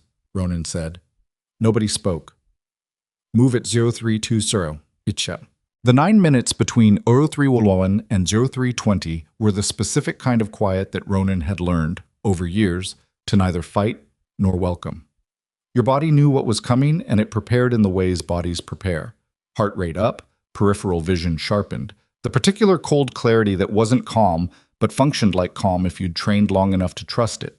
He'd watched younger operators try to manage this period with mental rituals, music in their heads, whatever internal architecture they'd built to make the waiting bearable. He'd stopped doing that somewhere around his 3rd year in Delta. What replaced it was simply presence, being completely in the moment without interpretation, without narrative, just the physical facts of the situation, the cold, the ground, the distance to the fence, the time. 3:20. They moved. Element 2 went first, Ronan, Mako, Dara, Tuck, moving low along the ground in the dark, using the drainage contour that ran parallel to the northern fence as cover. The refinery's floodlights threw hard shadows from the south, which meant the northern approach was in relative darkness, which meant the camera array was the threat, not the lighting. The camera array was not currently watching them because its field of view pointed south and east. This was about to become temporarily irrelevant. Element 1 was already at the northern fence when Ronan's element reached the generator approach. He could see Garvey's position in his peripheral vision, 4 shapes flat against the fence line, motionless, waiting. Webb 3rd in the stack, holding himself still with a discipline that did not look like a desk analyst's discipline. Ronan keyed the MBITR once. A click. The prearranged signal, in position, 1 click back from Garvey. He looked at Cortez, who was 3 feet to his left, watching the lit ground between them and the generator with the specific focused calm of a man who had calculated the risk and accepted it and was now simply waiting for the correct moment. Ronan held up 3 fingers. 2. 1. Cortez moved. He went across the open ground at a pace that was not quite a run, controlled, deliberate, head slightly down, using the 3-second window of the patrol rotation gap they'd observed and timed from the draw, 30 feet. Ronan watched him reach the generator housing, crouch behind it, disappear from the floodlights' coverage. 4 seconds. 7. The generator coughed once, loudly. Ronan's stomach dropped, and then it stopped. The floods went out. The entire southern face of the refinery dropped into darkness, so sudden it felt physical. Through the MBITR, very low, go. The 40 seconds that followed were the kind that compress and expand simultaneously. each moment distinct and hyperclear, the aggregate faster than rational accounting should allow. Garvey's element through the fence, wire cutters, pre-positioned, 4 bodies through the gap in 8 seconds. Ronan's element moving to the main structure's access door under cover of darkness. Mako already at the door's electronic lock with a bypass tool that she'd built 3 years ago for a situation she'd never fully described and that Ronan had never fully asked about. The battery backup kicked in at second 39, partial power, enough for the security system's interior circuit but not the floods. The door opened. Inside the main structure, the smell hit first. Industrial solvent, old metal, and underneath both, something else, something the body recognized before the brain named it. A faint chemical bite that raised the immediate instinct to breathe shallowly and move away. "Stay out of the eastern section," Ronan said to Mako. "That's where the containers are." "I know." The interior was enormous. The main processing floor of an industrial refinery stripped of most of its original equipment, the overhead structure a lattice of steel beams and catwalks 40 feet above. The battery backup was running emergency lighting, 4 amber strips along the floor perimeter, enough to see shapes, not enough to see faces or details. Somewhere in the upper structure, something was still running. A ventilation system, cycling air through the building in slow mechanical respirations. They moved in 2 by 2, Ronan and Mako forward, Dara and Tuck covering the rear approach. The first contact came at the catwalk stairs. A figure emerged from the stairwell door at a half run, expecting the emergency lighting, not expecting 4 people where the floor should have been empty. He pulled up short, and in the amber half-dark, Ronan saw the posture, the weapon coming up, the fraction of a second of recognition lag that every human being has when encountering the unexpected. Ronan closed the distance in 2 steps. What happened next was not theatrical, it was not graceful, it was 4 seconds of very efficient violence, an inside deflection, a joint compromise, a controlled takedown that put the man on the concrete floor with his weapon separated from him and Ronan's knee on the back of his neck, applying just enough pressure to make the option of resistance feel abstractly expensive. Mako had the weapon. Dara had zip ties from her jacket pocket, because Dara, like Mako, carried things she might someday need. The man on the floor was breathing hard, cheek against the concrete, hands being secured behind him. "How many in the building?" Ronan said. Silence. Ronan adjusted the knee pressure by approximately 15%. "How many?" "6. It came out strained. 6 on the floor, 2 on the catwalk. "Where's Voss?" A pause. "I don't know who—" "Where is he?" "Control room, upper level, northeast corner." Ronan looked at Mako. She was already moving toward the stairs. He keyed the MBITR. "Garvey. Status." "Static." Then Garvey's voice, very low, very controlled. "Northeast building. We have 2. Both alive. Webb says there's a 3rd. Didn't know about a 3rd. Ronan absorbed this. 3rd condition? Ambulatory. Barely. A pause. "Tuck needs to be here." "He's coming." He looked at Tuck, who was already moving toward the door. "Garvey's position. Go." Tuck went. 3 on the main floor, Ronan, Mako, Dara. 8 armed personnel somewhere in the building, and Harlan Voss in the upper level with a cellular detonator, cut off from the cell network by— Ronan checked his watch. Whatever Mako had done to the building's signal environment when she bypassed the door lock, which she'd told him would create a Faraday effect on the immediate interior, and which she'd given 60% confidence. He had no way of knowing if the 60% had held. He started up the stairs. The catwalk level was a different geography, narrower, louder, with the ventilation system, the amber emergency lighting more sparse. The steel grating under his boots made sound unavoidable, which meant the approach was heard before it was seen, and the 2 guards at the catwalk's midpoint had turned toward the stairwell by the time Ronan came through the door. What saved him the next 3 seconds was not speed or training, it was Dara. She had not come up the stairs behind him. She had found the secondary access, a maintenance ladder on the exterior of the building, accessed from the ground, that Ronan hadn't known about because Webb hadn't mentioned it and Ronan hadn't asked. And she came through the catwalk's far door at the exact moment the 2 guards were focused on the stairwell door. And the geometry of suddenly having a threat in two directions simultaneously is one that untrained people manage poorly, and trained people manage only slightly better when they're not expecting it. The guards chose wrong. They both turned toward Dara, which was the instinctive choice because she was the unexpected vector. And while they were turning, Ronan covered the 20 feet of catwalk at a pace that was not something he'd done in the 12 years since the Petch River Valley, and that his left knee informed him it would have opinions about later. And the engagement was brief and loud in the way that engagements on steel grating are always loud.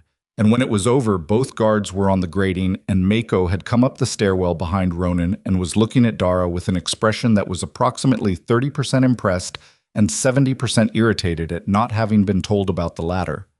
"I didn't know if it was climbable until I tried it," Dara said. "You could have said something." "I said something now." Ronan was already moving toward the control room. The control room door was steel, the kind that locked from the inside. There was a small reinforced window set into it at eye level, wire glass, the kind that didn't shatter cleanly. And through it, Ronan could see the interior, banks of repurposed monitoring equipment, screens showing camera feeds from the facility's security array, and at the center console, a man. Harlan Voss was 60 years old. He was built like someone who had been very fit in his 40s, and whose body had retained the architecture while redistributing the weight. Broad-shouldered, thick through the middle, gray hair cut short in the way of men who had once worn uniforms.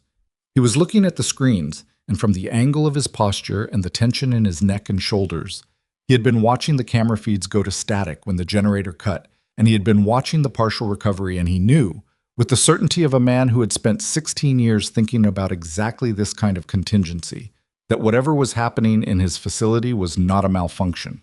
He had a phone in his left hand. Ronan looked at the phone. The 60%. He keyed the MBITR. "Mako, the signal suppression. Is it holding?" A half-second pause that lasted approximately 3 years. "Passive Faraday doesn't cover the upper level." I said 60%. "Does it cover the upper level?" "Ronan, it's a bypass tool, not a..." "Yes or no?" "No." He looked at the phone in Voss's hand. Voss had not made the call yet. That was the fact. The reason was possibly that the phone wasn't connecting, possibly that he was waiting for more information before committing, possibly that he had some other calculation running. The reason didn't change the fact. The call had not been made. The door was steel and locked from the inside. There was a ventilation panel above the control room door. Maintenance access, 12 inches by 18 inches. The kind of aperture that existed in every industrial structure of this age for reasons that had made sense in 1987 and that nobody had thought to modify since. Ronan looked at it. He looked at Mako. "No," she said. "I need a 2-second distraction at the window." "You'll get stuck." "I won't get stuck." "You're not 25. "I'm aware of that." He was already removing his jacket because the jacket added 3 inches he didn't have. 2 seconds at the window. Make him look at you." Mako stared at him for a moment with the expression she reserved for decisions she disagreed with but recognized as the correct ones. Then she went to the window. She knocked on it, loudly. And when Voss's head came up and turned toward the window, she held up her credentials. Her old credentials. The ones she'd kept because she was Carla Makovsky, and she kept everything. And she said, loudly enough to penetrate wire glass, "Federal officer, put the phone down." It was not a true statement in any currently active legal sense. It bought 4 seconds.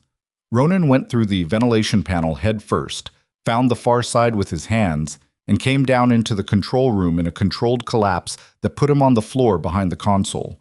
The impact on his left knee was precisely as bad as he'd expected. He had the knee's opinion noted and set aside and was moving before Voss had fully processed the source of the sound. Voss was fast. For 60 years old, for a desk officer, he was genuinely fast. The phone was coming up, thumb moving toward a contact on the screen, and Ronan crossed the 6 feet of floor between them and got his hand over the phone with 2 inches to spare, and the contact was not made. What followed was not elegant. Voss was larger than Ronan, and he used it.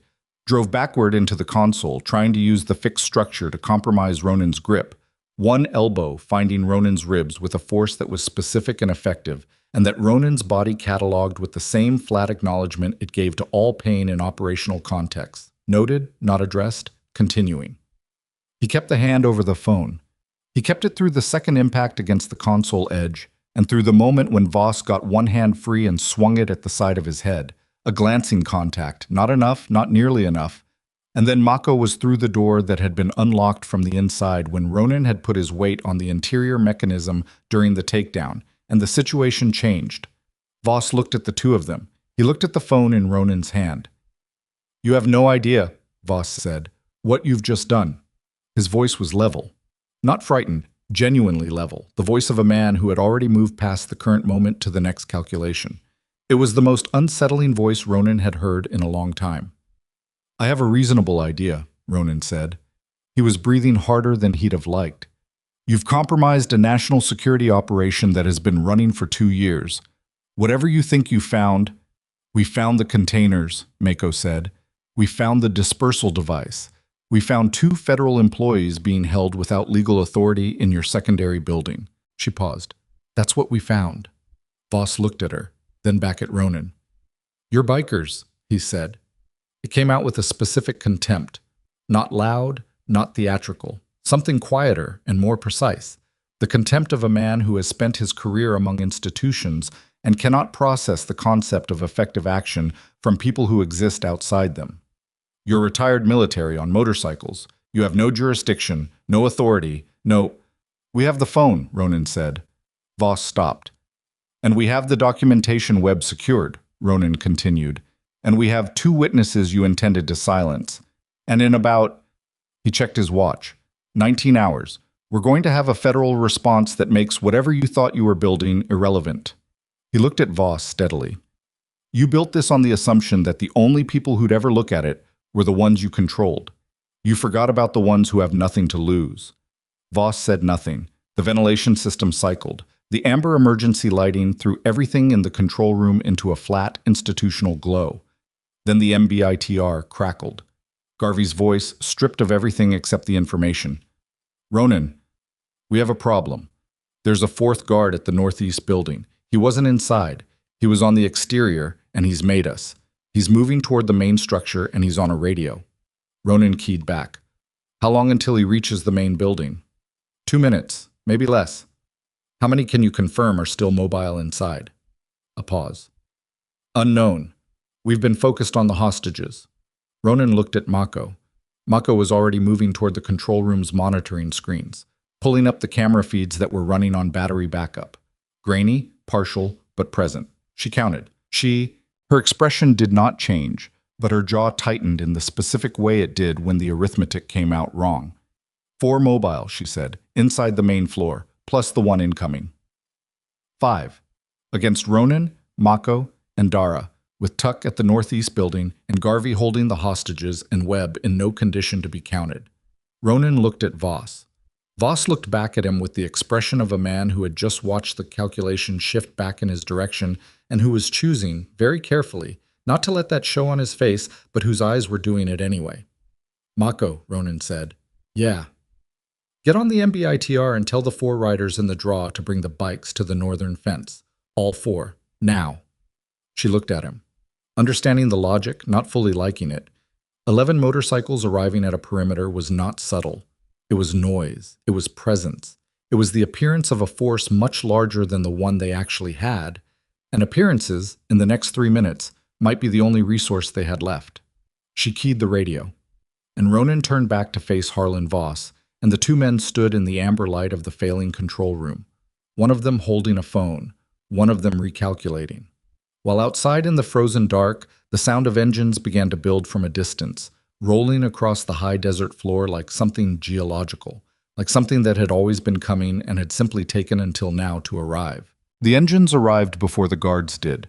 4 motorcycles came out of the dark from the north, no headlights, engines at mid-throttle, loud enough to fill the space between the refinery's steel walls and bounce back as something larger than 4 bikes, loud enough that the guard coming in from the exterior slowed his approach because the sound geometry didn't make sense to him, because you don't walk toward a sound you can't locate with confidence when you're already operating at the edge of your instructions. That hesitation cost him 40 seconds. 40 seconds was enough.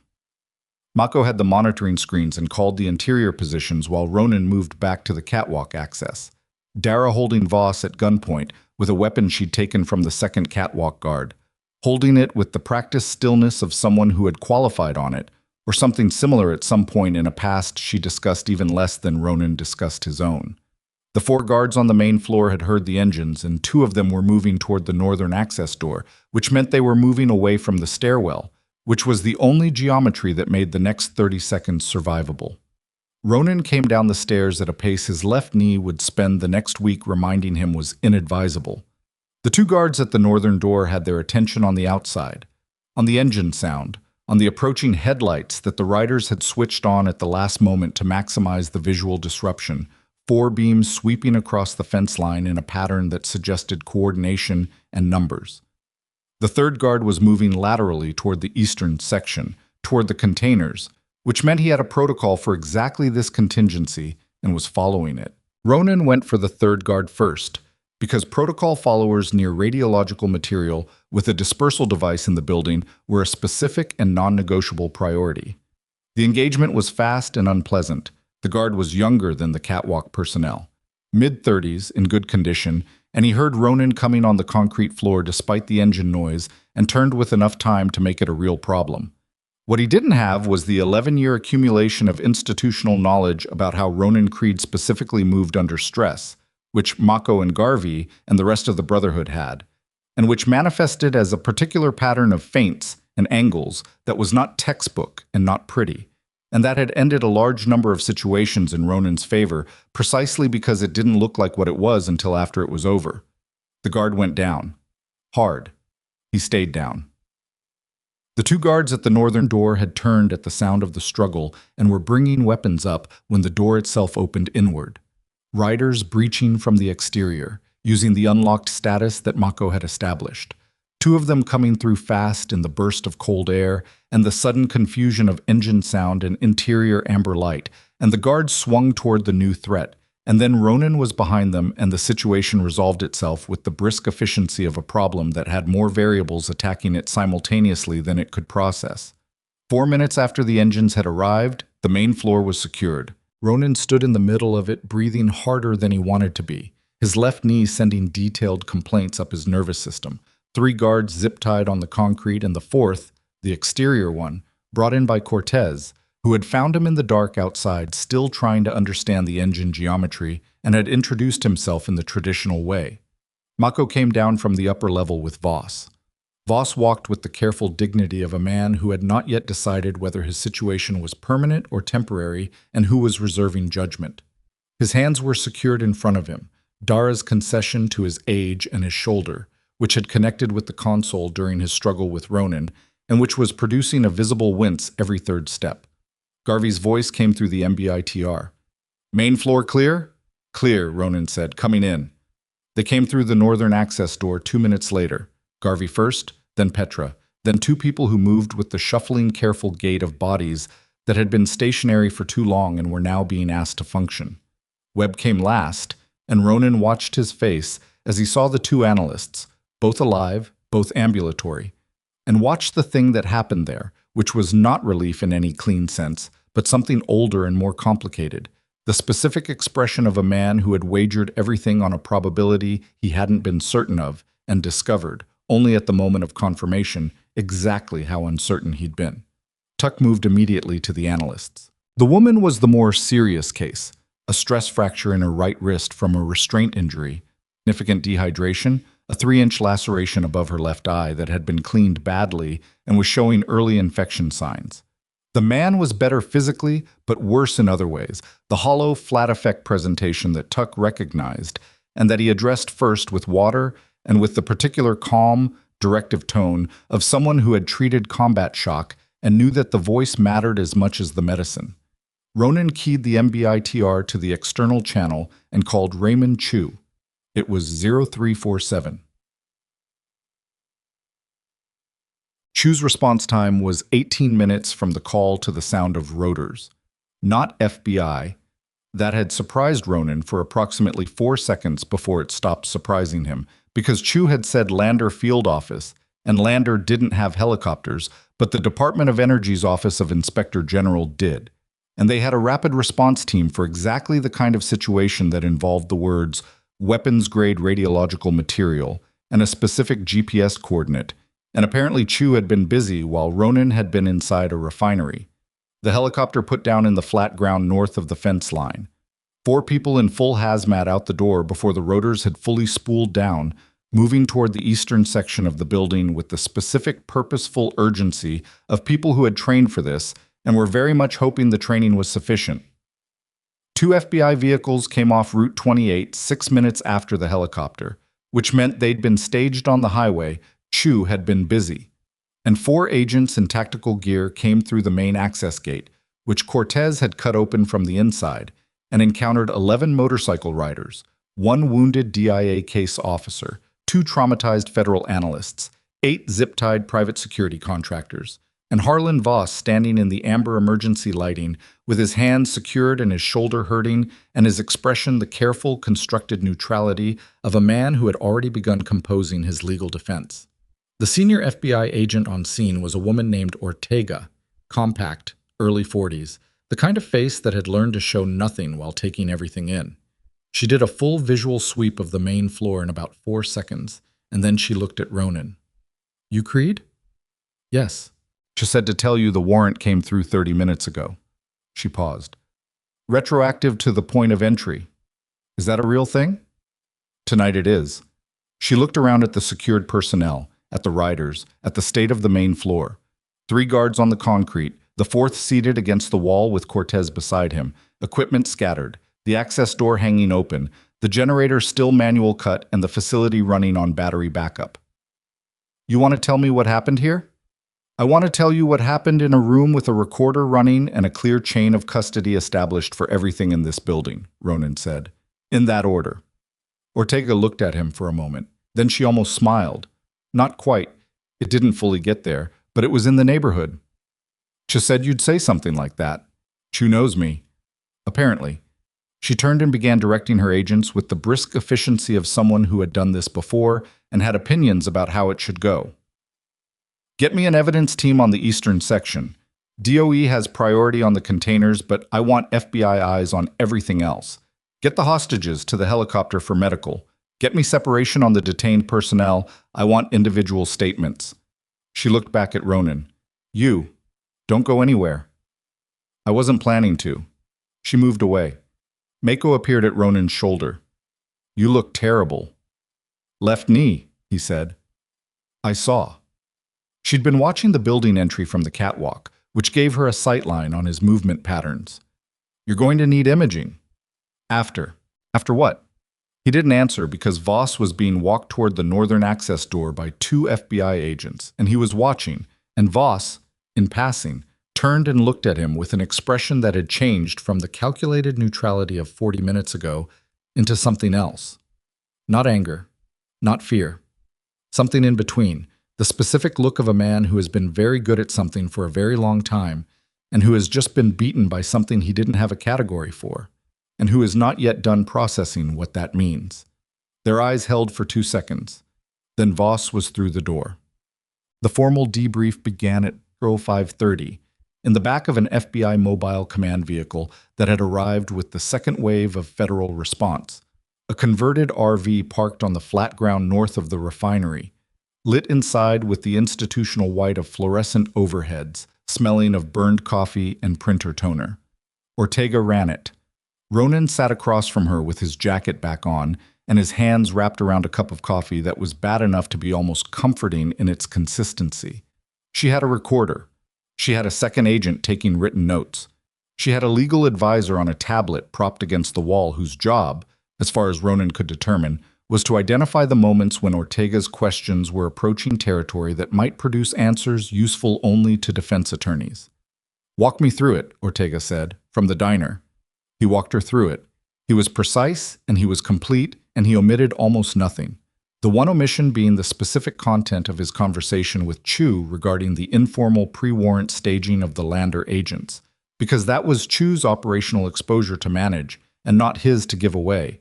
And if Ortega was running this room well, she already knew that, and would not push on it, which she didn't. When he finished, she looked at her notes for a moment. "The transponder," she said. "You said I'm going to use the term colleague, Determined it was a Gen 3 modified unit. Dara Ellison, former NSA Signals Intelligence, 17 years. And she made this determination in a roadside diner at 2 in the morning. She made it in about 45 seconds. The Gen 3 has a specific form factor and a modification pattern on the antenna node that you can feel through the soul material if you know what you're looking for. Ortega looked at him. She knew what she was looking for, he said. A pause. You're aware that a substantial portion of what occurred tonight exists in a legal gray area. I'm aware. Breaking and entering a federal adjacent facility. The gate was not locked from the outside. We used the northern fence, which you cut. Which Cortez cut, yes. On my direction. He held her gaze. I'm not trying to clean it up, Agent Ortega. I'm telling you what happened and why. If the conclusion is that we committed crimes in service of preventing a mass casualty event, and the relevant authorities need to act on that, I understand the position. But I'd like it noted that we called Chu before we went in, and that we had a DOE rapid response team on that material within 19 minutes of the detonator being secured. It's noted. She wrote something. The detonator. You said you took Voss's phone. He put the phone on the table in an evidence bag that Ortega's agent had provided. The contact designated as maintenance is the trigger, Ronan said. Webb can walk your tech team through the device architecture. He was involved in the procurement design for the system Voss adapted it from. That should help your team work backwards through the acquisition chain. Ortega looked at the phone, then at him. Webb. Marcus Webb. She set her pen down. I've been on the phone with DIA liaison twice since I arrived. They are... She paused, choosing the word carefully. Invested in the handling of Mr. Webb's situation. Invested how? They want him. A pause. There are people in that building, not Voss's people, different people, who would like to manage the narrative of what Webb found, and how he found it, and what he did with it. Ronan was quiet for a moment. Is Chu aware of this? Chu is the reason I'm telling you instead of not telling you. She picked the pen back up. Webb's dead man's switch. The documentation release he described to you. The journalists and congressional offices. What about it? It released at EO 400, automatic trigger. He'd apparently configured a secondary authentication requirement at 0400, regardless of whether the primary 24-hour window had elapsed, as a contingency for exactly this kind of situation. Ortega's expression was professionally neutral. 6 journalists and 4 congressional offices received the full documentation package 43 minutes ago. 2 of the journalists have already published preliminary reports online. Ronan absorbed this. So the narrative, he said, is no longer manageable. The narrative, Ortega confirmed, is no longer manageable. A beat. I thought you'd want to know. He did want to know. He also wanted to know why she'd told him, which was a question he could construct several answers to, none of them provable, and at least 2 of them involving Raymond Chu having more friends in more places than Ronan had previously credited. Are we done? He said. For now. I'll need you available for follow-up. All of your... She paused again at the word. Colleagues will be available. Don't go further than Lander. He stood. His left knee registered its full complaint for the first time since he'd stopped moving. A deep, grinding objection that ran from the joint up into the hip and that he was going to have to address soon, regardless of how many things still required his attention. Agent Ortega, he said. She looked up. The 2 analysts. What happens to them? Protective custody pending testimony. They'll be looked after. By whom specifically? She held his gaze. By my office. Directly. Not through any interagency channel. A pause. Mr. Webb's situation generated a level of institutional interest that makes standard interagency handling inadvisable. Thank you, he said. It was not a small thing she'd said, and they both knew it. Outside, the sky was doing the thing it did in high desert country in the last hour before dawn, a deep, specific blue at the horizon where the darkness was thinning, not yet light, but no longer fully dark. The stars overhead still clear while the east was beginning to lose definition. The temperature had dropped to 8 degrees. The refinery was fully lit now with the FBI's own equipment, generators humming, the facility looking simultaneously industrial and archaeological under the white work lights, a thing exposed. Ronan found his riders at the bikes. They were doing what his riders always did in the space between action and accounting. The quiet maintenance of themselves and their equipment. The small practical rituals that kept hands busy while the rest of the nervous system caught up. Mako was checking tire pressure, which was unnecessary, and she knew it. Cortez was eating another protein bar, his third. Garvey was sitting on his bike, not on it, beside it, one boot on the peg, staring at the middle distance with the look he got when he was running internal inventory. Tuck was talking to the two analysts. They'd come back from the helicopter after initial medical assessment, not serious enough for immediate transport, waiting for a ground vehicle. He was sitting in the dirt beside the woman. Her name was Reyes, Ronan had learned. The man was called Park, with a first aid kit open between them, redressing her wrist with the patient focus of someone who was very good at the physical work, and who also understood that the physical work was sometimes what the moment required more than anything else.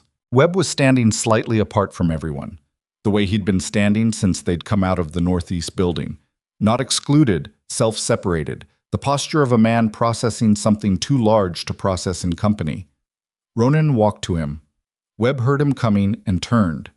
In the pre-dawn light, his face looked older than 35. The wound, the dehydration, the 70-something hours of sustained mortal stress that had preceded this moment. But his eyes were clear. "The documentation released," Ronan said. Webb closed his eyes briefly. "I know, Ortega told me." He opened them. "I configured it before I found the diner. I wasn't sure I'd be alive at EO 400. "You weren't wrong to do it." "No." He looked at the refinery. "Voss is going to argue he was running a counter-proliferation operation. That the whole thing was a sting, that the material was bait, that the holding company was a front for luring buyers, that the analysts were detained for their protection rather than as leverage." He paused. "He's good enough to make it complicated. He'll have lawyers by noon who are better than him.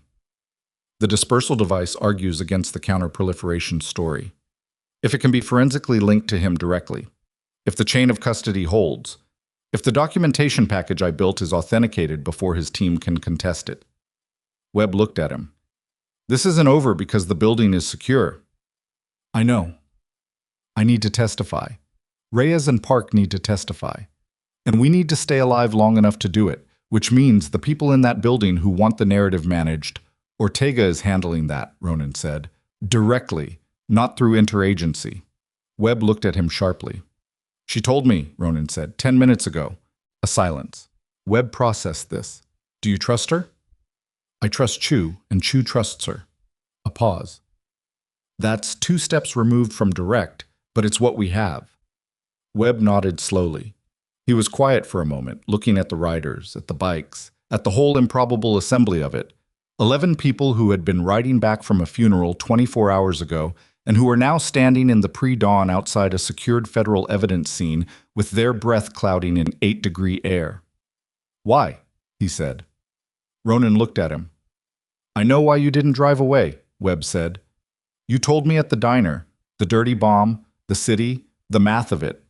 That's a rational calculus. But the math stops at the refinery gate.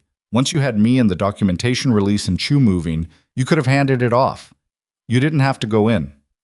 Ronan thought about it. He gave the question the respect of actual consideration rather than the default answer, which would have been cleaner and less true. "Reyes and Park," he said finally.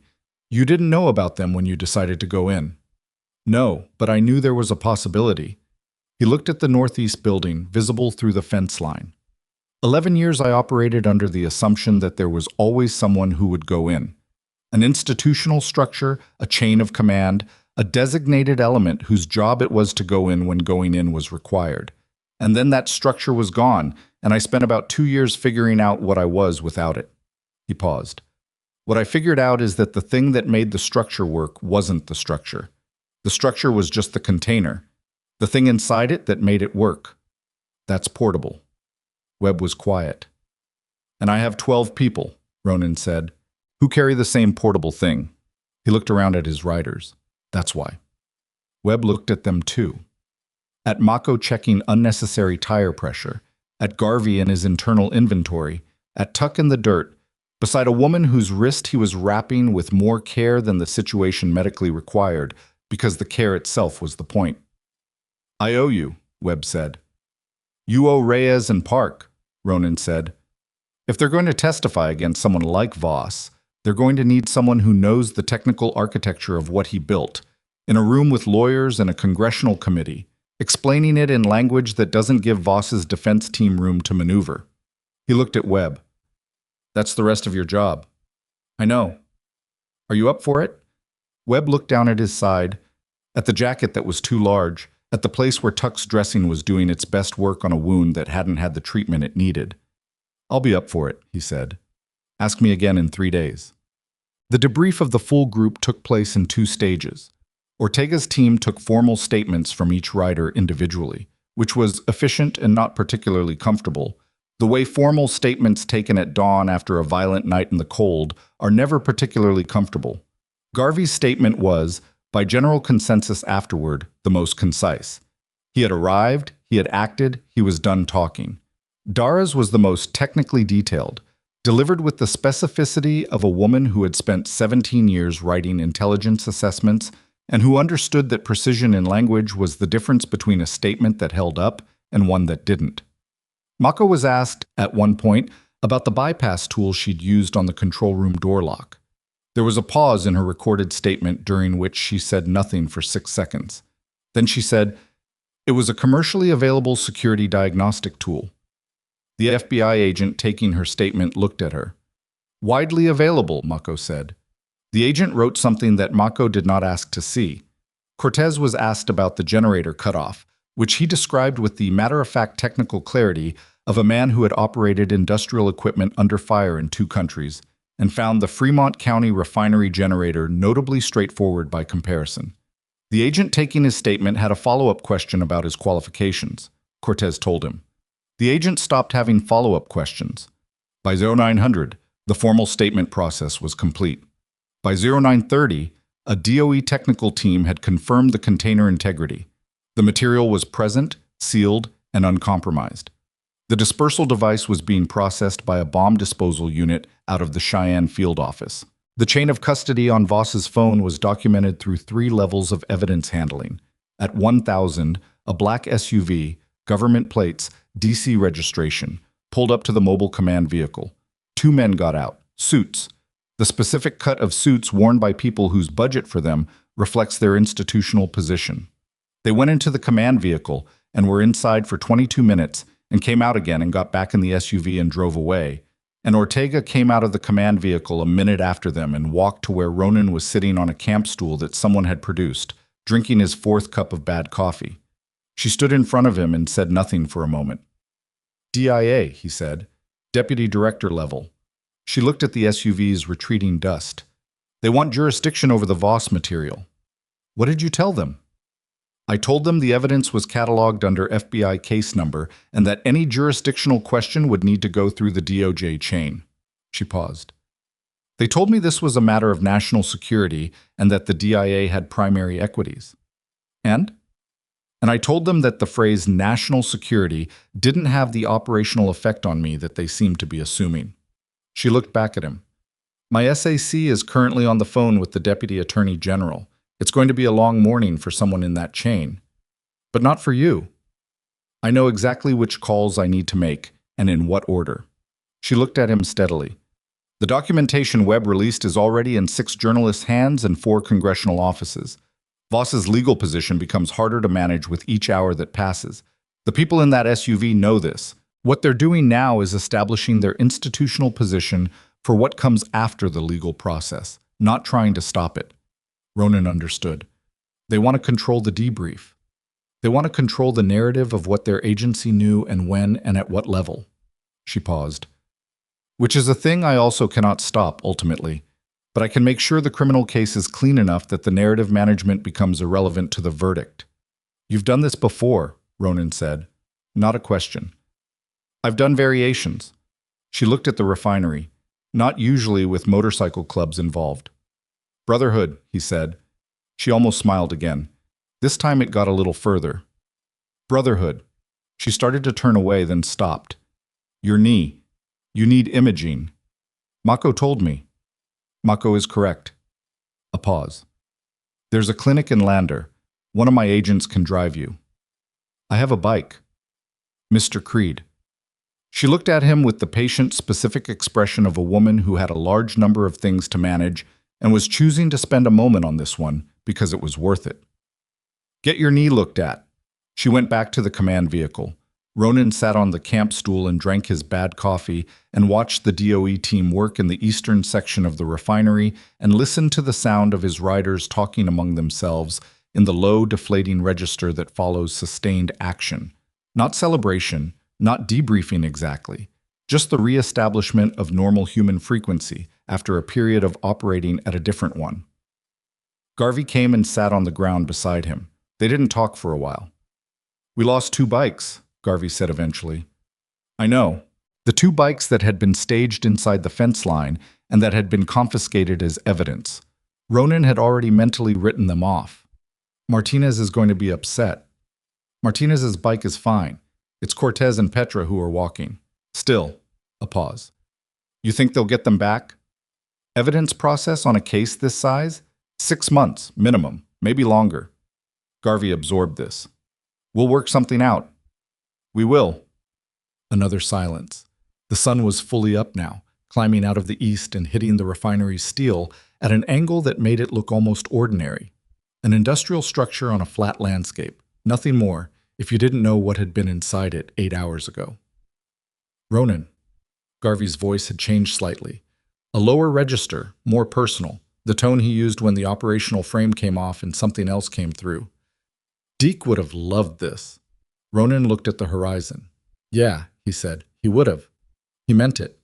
Deke Halverson had been the kind of man who metabolized purpose the way other men metabolized oxygen, who had come apart, in the years without it, with the quiet, terrible efficiency of a structure losing its load-bearing elements one by one. Ronan had thought about him in the dark of the refinery's main floor, at the specific moment when the certainty of what they were doing had been clearest.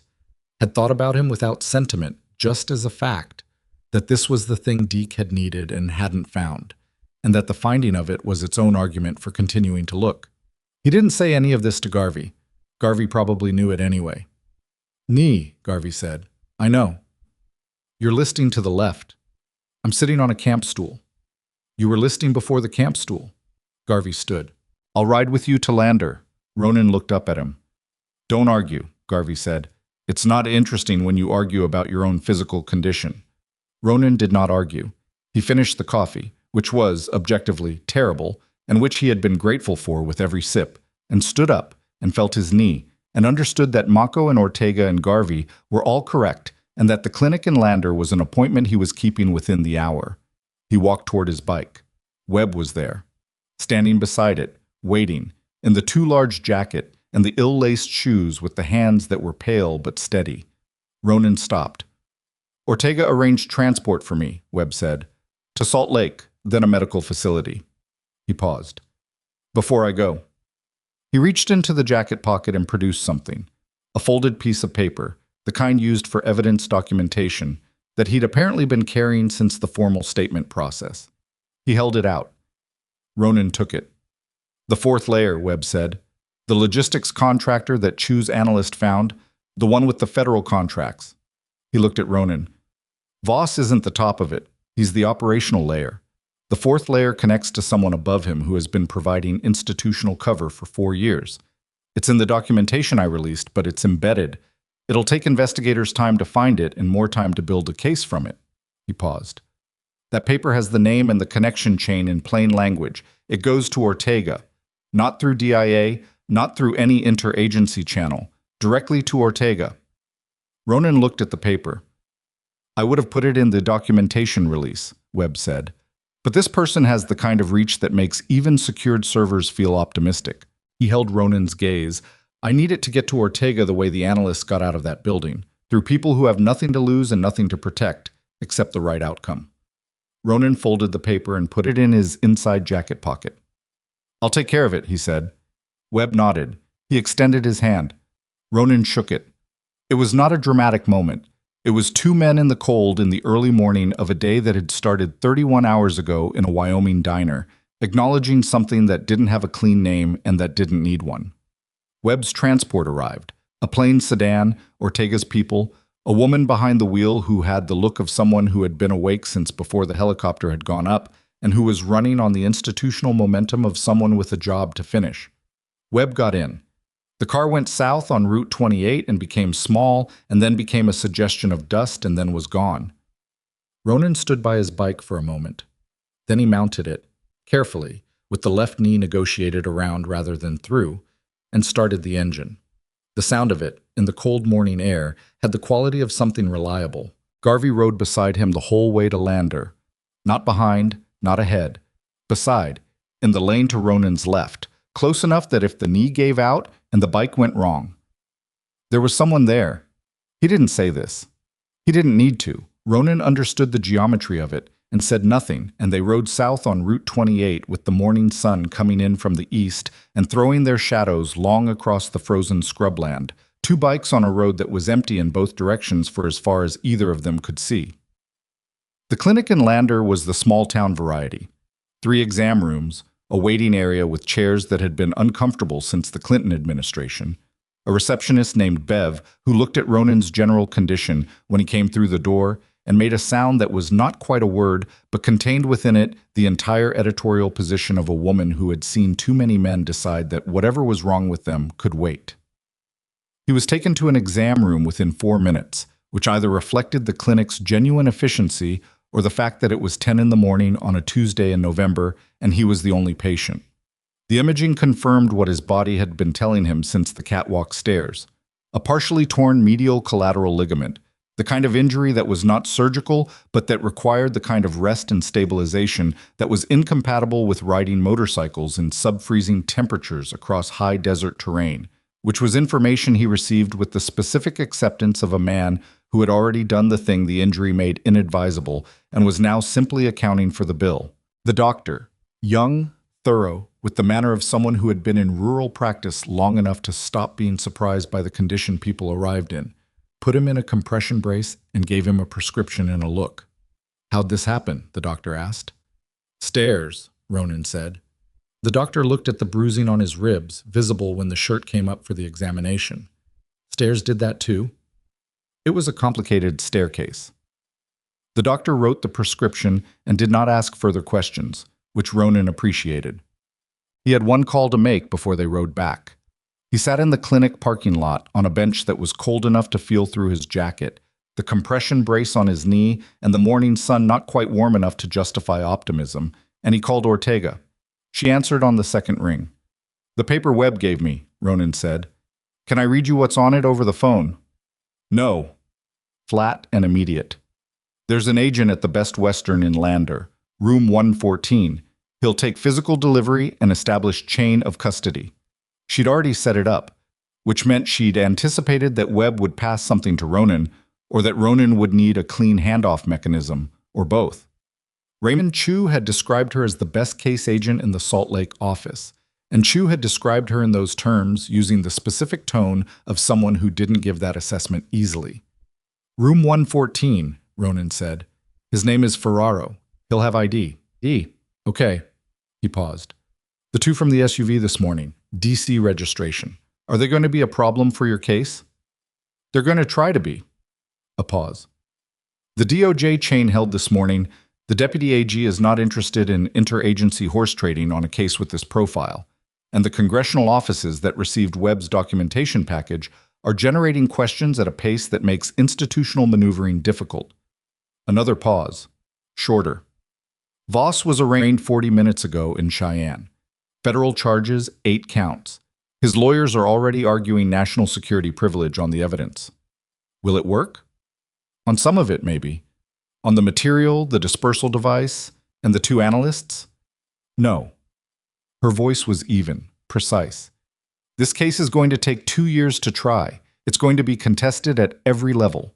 But the foundation is clean, and clean foundations hold." A beat.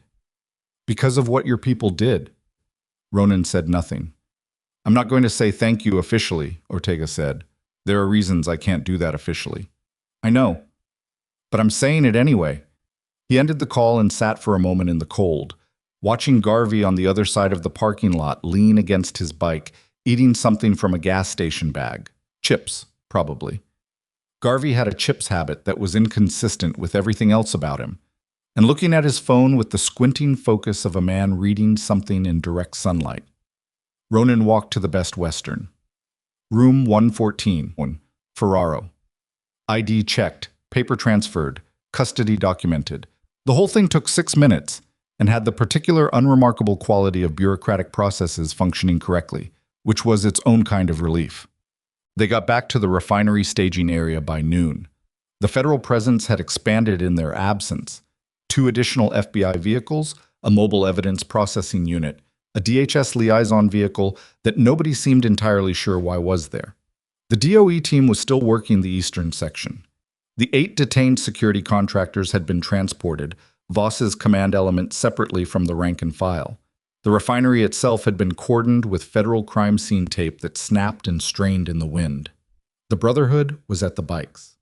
All 9 of the remaining riders, the 9 whose motorcycles hadn't been taken as evidence, were in various states of readiness, which meant jackets on, helmets nearby, the specific posture of people who had been still long enough and were ready for motion. Cortez and Petra had been sorted. Cortez was riding double with Mako, who had accepted this with the magnanimity of someone doing a favor while making clear that it was a favor. Petra was taking the seat on a bike being ridden by a rider named Santos, a retired Navy corpsman who was the quietest member of the Brotherhood and who had spent the entire operation doing exactly what was asked of him without comment or complaint, and who would probably never be fully appreciated for this. Tuck was the last one ready. He'd been with Reyes and Park until their ground transport came. A medical van from the Lander Clinic, dispatched by Ortega's office, arriving at 11:30 to take them to a facility in Casper where they'd have proper treatment and, more importantly, the kind of controlled environment that Ortega had specified, and that meant institutional hands she trusted rather than ones she didn't. Ronan had watched the van leave from a distance. Reyes had looked out the window as it pulled away. She'd seen him standing by the fence line. She'd held his gaze for a moment, 2 seconds, maybe 3. And then she'd looked straight ahead, and the van had gone south, and that was the entirety of what passed between them, and it was enough. Now he stood in front of his riders, and the morning's accounting sat between them. 2 bikes gone to evidence, a collection of bruises and abrasions distributed across 11 people in various proportions. Ronan's knee in a brace, one of the newer riders named Holt with 3 stitches in his palm from the fence wire, and the aggregate weight of 36 hours that had started at a funeral in Cheyenne and ended here, at a cordoned refinery on the high desert floor with federal crime scene tape in the wind. Nobody said anything for a moment. Then Mako said, "Where are we going?" It was a practical question, and also not entirely a practical question. Ronan looked north along Route 28. The road was empty and straight, and it went to a horizon that was blue-white and clear, the kind of clarity that came after a hard weather system moved through and left the air washed of everything and the distances sharper than they had any right to be. "South first," he said. "Casper. There's a motel that'll take us without a reservation and a diner that's open until midnight." He paused. "After that, Salt Lake. We've got Deke's family to check in on." It was the right answer. He could tell it was the right answer by the way the group's posture shifted. The slight collective exhale. The return of purpose in a direction that was human-scaled and manageable. Deke's family. The reason they'd ridden to Cheyenne. The thing that existed before the diner and the storm and the 51-hour window, and that still existed now, patient and real and waiting for them to get back to it. Garvey nodded once, mounted his bike. Everyone else followed. Ronan was last. He put on his helmet, settled on the seat, felt the compression brace against the inside of his pant leg, started the engine. The sound of 11 bikes starting in sequence was not subtle. It was the kind of sound that moved through the chest rather than past the ears, layered and mechanical, and somehow, in the specific way of sounds associated with the beginning of motion, optimistic. He pulled out onto Route 28. They stopped once, 40 miles south, at a pullout overlooking a valley that ran east toward the Wind River Range. The mountains were fully visible in the post-storm clarity, white and enormous and entirely indifferent, the way mountains are in winter when the weather has stripped everything to its actual scale and the human perspective adjusts accordingly. The riders pulled in without being asked. Everyone knew the stop. They'd been doing it for 6 years. The pullout stop, the moment of collective breath before the next long stretch. Sometimes there was something to say. Often there wasn't. Today, Mako stood at the edge of the pullout and looked at the mountains and said, to nobody in particular, Deke would have called this a metaphor. Someone laughed. Not a big laugh, small, the kind that comes when something true gets said in a way that's sharper than the truth usually arrives. He called everything a metaphor, Garvey said. Drove me crazy. You miss it, Mako said. Garvey said nothing, which was confirmation. Ronan stood apart from the group, the way he often did at stops. Not excluded, self-separated in the way he'd always been. The particular solitude of someone whose function required a degree of distance that had, over time, become simply the shape of how he occupied space. He looked at the mountains. He thought about the paper he'd handed to Ferraro, about the name on it, the name above Voss, the name that Webb had carried for 72 hours, like something radioactive in its own right. He thought about Ortega's 2 years, the clean foundation, the contested every-level process that was going to determine what the paper meant and what came of it. He thought about Deke Halverson in a Super 8 motel in Cheyenne, at the end of a road that had run out of the one thing that made it navigable. He thought about purpose, and how it didn't announce itself, and how it didn't discriminate between the grandiose and the specific, how it showed up in a frozen pullout 40 miles south of a federal crime scene at noon on a Tuesday in November, in the sound of 11 people breathing cold air and looking at mountains and doing the small, insufficient, necessary work of staying connected to each other. Mako appeared at his shoulder. How's the knee? It'll hold. That's not what I asked. He looked at her. It hurts, he said. It'll hold. She accepted this. They stood together for a moment looking at the mountains. What do you think happens to Webb? She asked. He testifies. Probably more than once. Probably in front of committees he doesn't fully trust, represented by lawyers who are cautious in ways that will frustrate him. Ronan paused. He'll be all right. He's built for it. The analysts? Reyes will be fine. She's angry. That came through even in the building, under everything else. Angry people fight. He paused. Park is going to need more time, but he'll get it. And Voss? Voss. Ronan looked at the horizon. 2 years of lawyers and privilege claims and interagency positioning, and then a federal courtroom with a clean foundation and documentation that's already in 6 journalists' hands and 4 congressional offices, and that has been for 14 hours. He paused. He'll spend the rest of his life explaining himself.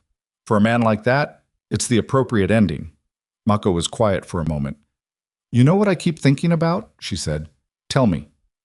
That diner, Patty. She shook her head. She just watched us walk out the back. Didn't ask a single question. Didn't call anything in except the suspicious vehicles. She called that in, Ronan said. Right. She called the thing that kept them occupied while we got clear. Mako paused.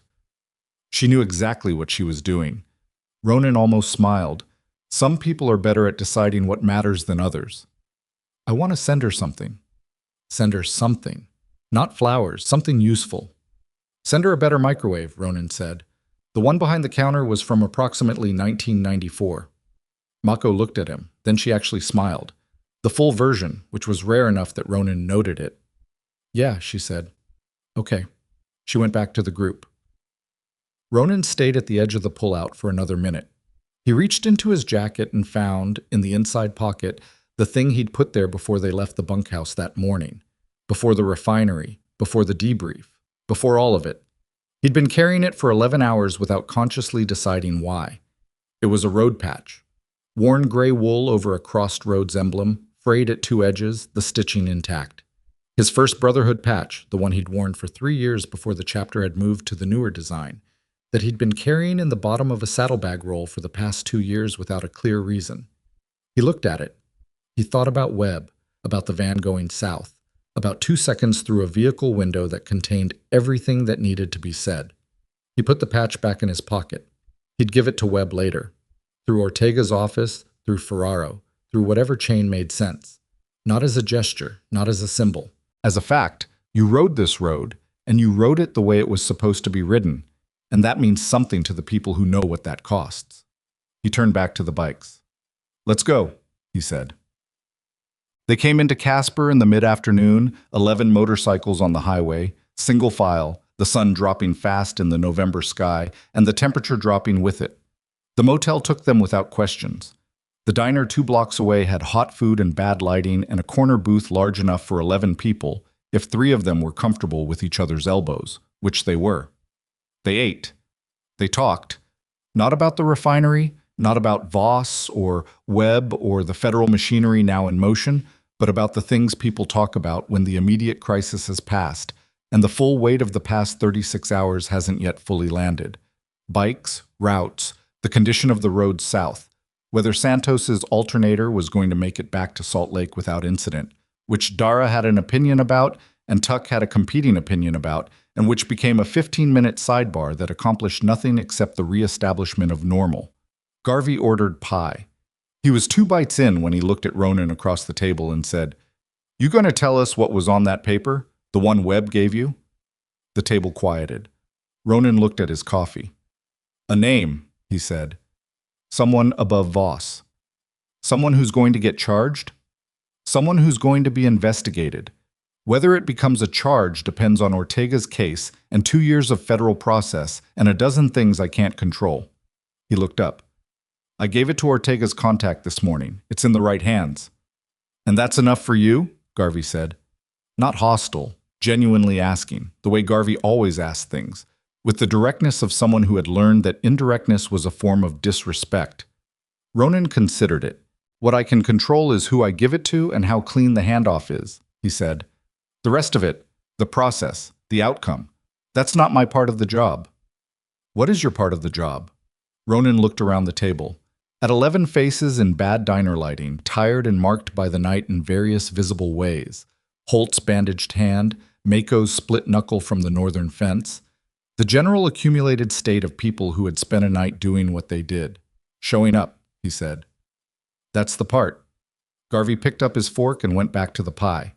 The conversation moved on. They left Casper the next morning, early. The kind of early that is still technically dark, but is clearly not night. The specific gray hour that belongs to neither category, and that long-distance riders know better than most, because it's the hour when the road is empty, and the temperature is at its lowest, and the decision to get moving anyway is the only decision that makes sense. 9 bikes on the interstate, south and west towards Salt Lake. Ronan rode in his usual position, lead slightly offset from the center line, watching the road and the mirrors and the sky and the instrument cluster with the distributed attention of someone for whom riding was not an activity but a condition. His knee ached inside the compression brace with a regularity he'd come to think of as a metronome. Not a comfortable metronome. An honest one.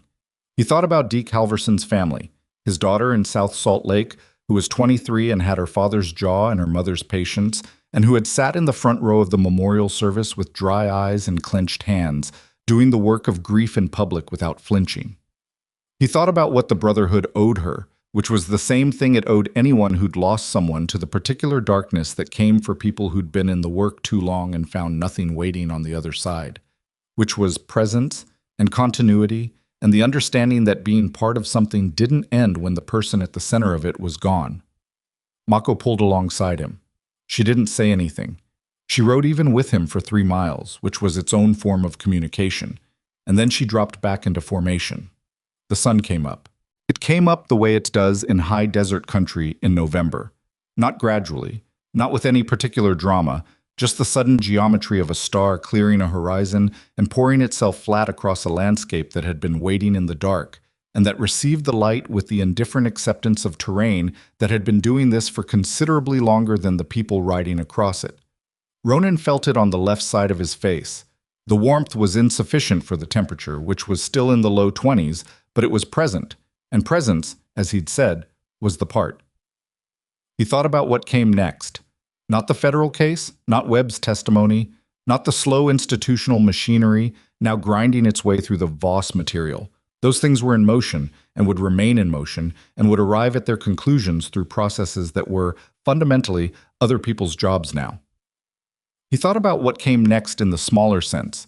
Deke's daughter, the chapter obligations, the 2 replacement bikes that would need to be sourced, Holt's hand, and whether it was going to need follow-up, his own knee, and the physical therapy prescription in his jacket pocket that he was going to fill and actually use, Because the days of ignoring those prescriptions were negotiable when you were 32 and not negotiable now. He thought about the road patch in his inside pocket, which he was going to mail through Ferraro to Webb through whatever chain Ortega's office could manage. He thought about a diner in Wyoming at 2 in the morning and the specific way a man had come through the door bleeding and counting exits, and the two words that had started all of it. Sit down. He hadn't deliberated. He hadn't run a cost-benefit analysis. He'd looked at a human being in extremity and responded the way something in him, the portable thing, the thing the structure had been a container for, had been oriented since before he could put a name to it, toward the person who needed someone to turn toward them. That was all it was. That was the whole of it. It wasn't clean, and it wasn't heroic, and it left his knee in a compression brace and two of his people's bikes in federal evidence storage and a legal gray zone that was going to require some careful navigation over the next several months. It left him tired in the specific deep way that 36 hours of sustained operational stress produces, a tiredness that coffee and sleep would address over several days in roughly equal measure. It left 11 people alive, 12, counting Webb, and 2 analysts on their way to recovery and a detonator in a bomb disposal unit in Cheyenne and a name on a piece of paper in Ortega's chain of custody. It was enough. Not perfect. Not clean. Not the kind of outcome that resolved itself into something quotable or frameable. Just enough, which was, in Ronan's experience, the only kind of outcome the actual world provided, and which he had learned over many years of living in the actual world, to receive without complaint. He reached the Salt Lake exit at noon. The skyline appeared from the interstate in the specific way that cities appear to people returning from distance, familiar and slightly strange simultaneously, the angles and scales slightly wrong until they weren't, until the brain recalibrated and the city became itself again, and the strangeness dissolved into recognition. He took the exit. 9 bikes followed him off the interstate, through the interchange, onto the surface streets, home. Dake Halvorson's daughter was named Clara. She opened the door of her apartment in South Salt Lake and looked at 11 motorcycle riders standing on her landing and said nothing for a moment, and then she said, "I made coffee. I didn't know you were coming, but I made coffee anyway." Mako said, "How did you know?" "I didn't." Clara looked at all of them, her father's jaw and her mother's patience, and something else now that was entirely her own. A weariness that was not weakness, the specific gravity of a young woman who had been carrying something heavy and who recognized in the presence of these particular people that she was not required to carry it alone. "I just make coffee when things feel off. It's a habit." She stepped back and let them in. It was a small apartment and 11 people made it very full, and the coffee was not enough for 11 people, but it was enough for the beginning of a conversation. And Mako went back down to the bikes and came up with the provisions they always carried for exactly this kind of visit. And Tuck made himself useful in the kitchen, and Garvey sat across from Clara and talked to her in the direct, patient way that Garvey had with people who needed someone not to treat them gently, and Ronan sat in the corner chair where he could see everyone and said nothing and was present. Clara talked about her father. Not the end of it, not the Super 8, not the call she'd gotten, but the early parts. The parts that were still intact, the parts that belonged to her, rather than to the darkness that had claimed the last chapter. She talked about a man who had been funny, who had been difficult, who had made her learn to change a tire at 14, and had cried at her high school graduation in the parking lot where he'd thought she couldn't see him. She talked for a long time, nobody interrupted. When she finished, the apartment was quiet in a different way than it had been. A quieter quiet. The kind that follows the saying of true things. Ronan stood up. He crossed to where Clara was sitting and he crouched down in front of her, knee complaining, and he looked at her directly. "He was one of us," he said. "That doesn't stop." He paused. "Whatever you need. However this goes. We're here." Clara looked at him. "He talked about you," she said. "He said you were the most stubborn person he'd ever met. He wasn't wrong. He said that was why he trusted you." She held his gaze. "He said stubborn people don't leave." Ronan said nothing. "Thank you," Clara said, "for coming back." He stayed for 2 hours. They all did. And when they finally stood to go, the apartment was warmer than it had been, not because of the coffee or the provisions or any single thing that had been said, but because of the simple, accumulated fact of 11 people choosing to be in a room, for a morning, with someone who needed them to be in the room. That was the mechanism. That was the entire mechanism. It had no other moving parts. They went back to the bikes. The Salt Lake sky was gray and low and close, the mountains to the east visible only as a darker gray against the cloud base, winter settling in for the duration. Ronan mounted his bike and felt the knee and looked at the street, and at his riders, finding their positions. And he thought, for no particular reason, of a road that went north from here. A long road, largely empty, crossing terrain that didn't ask anything of you and didn't offer anything except distance and the fact of its own continuing, which was enough. He started the engine. The sound of it, in the gray morning, was the sound of something that kept going. Some roads don't lead anywhere famous. Some of the people who ride them will never appear in any record, carry no credentials, claim no credit, and leave no monument behind them. They simply show up, in diners, in frozen draws, in the apartments of people who made coffee because something felt off. And they do the work that the moment requires, and they ride away, and the world is different for it in ways that are real even when they're invisible. That is the whole of it. It turns out that's enough.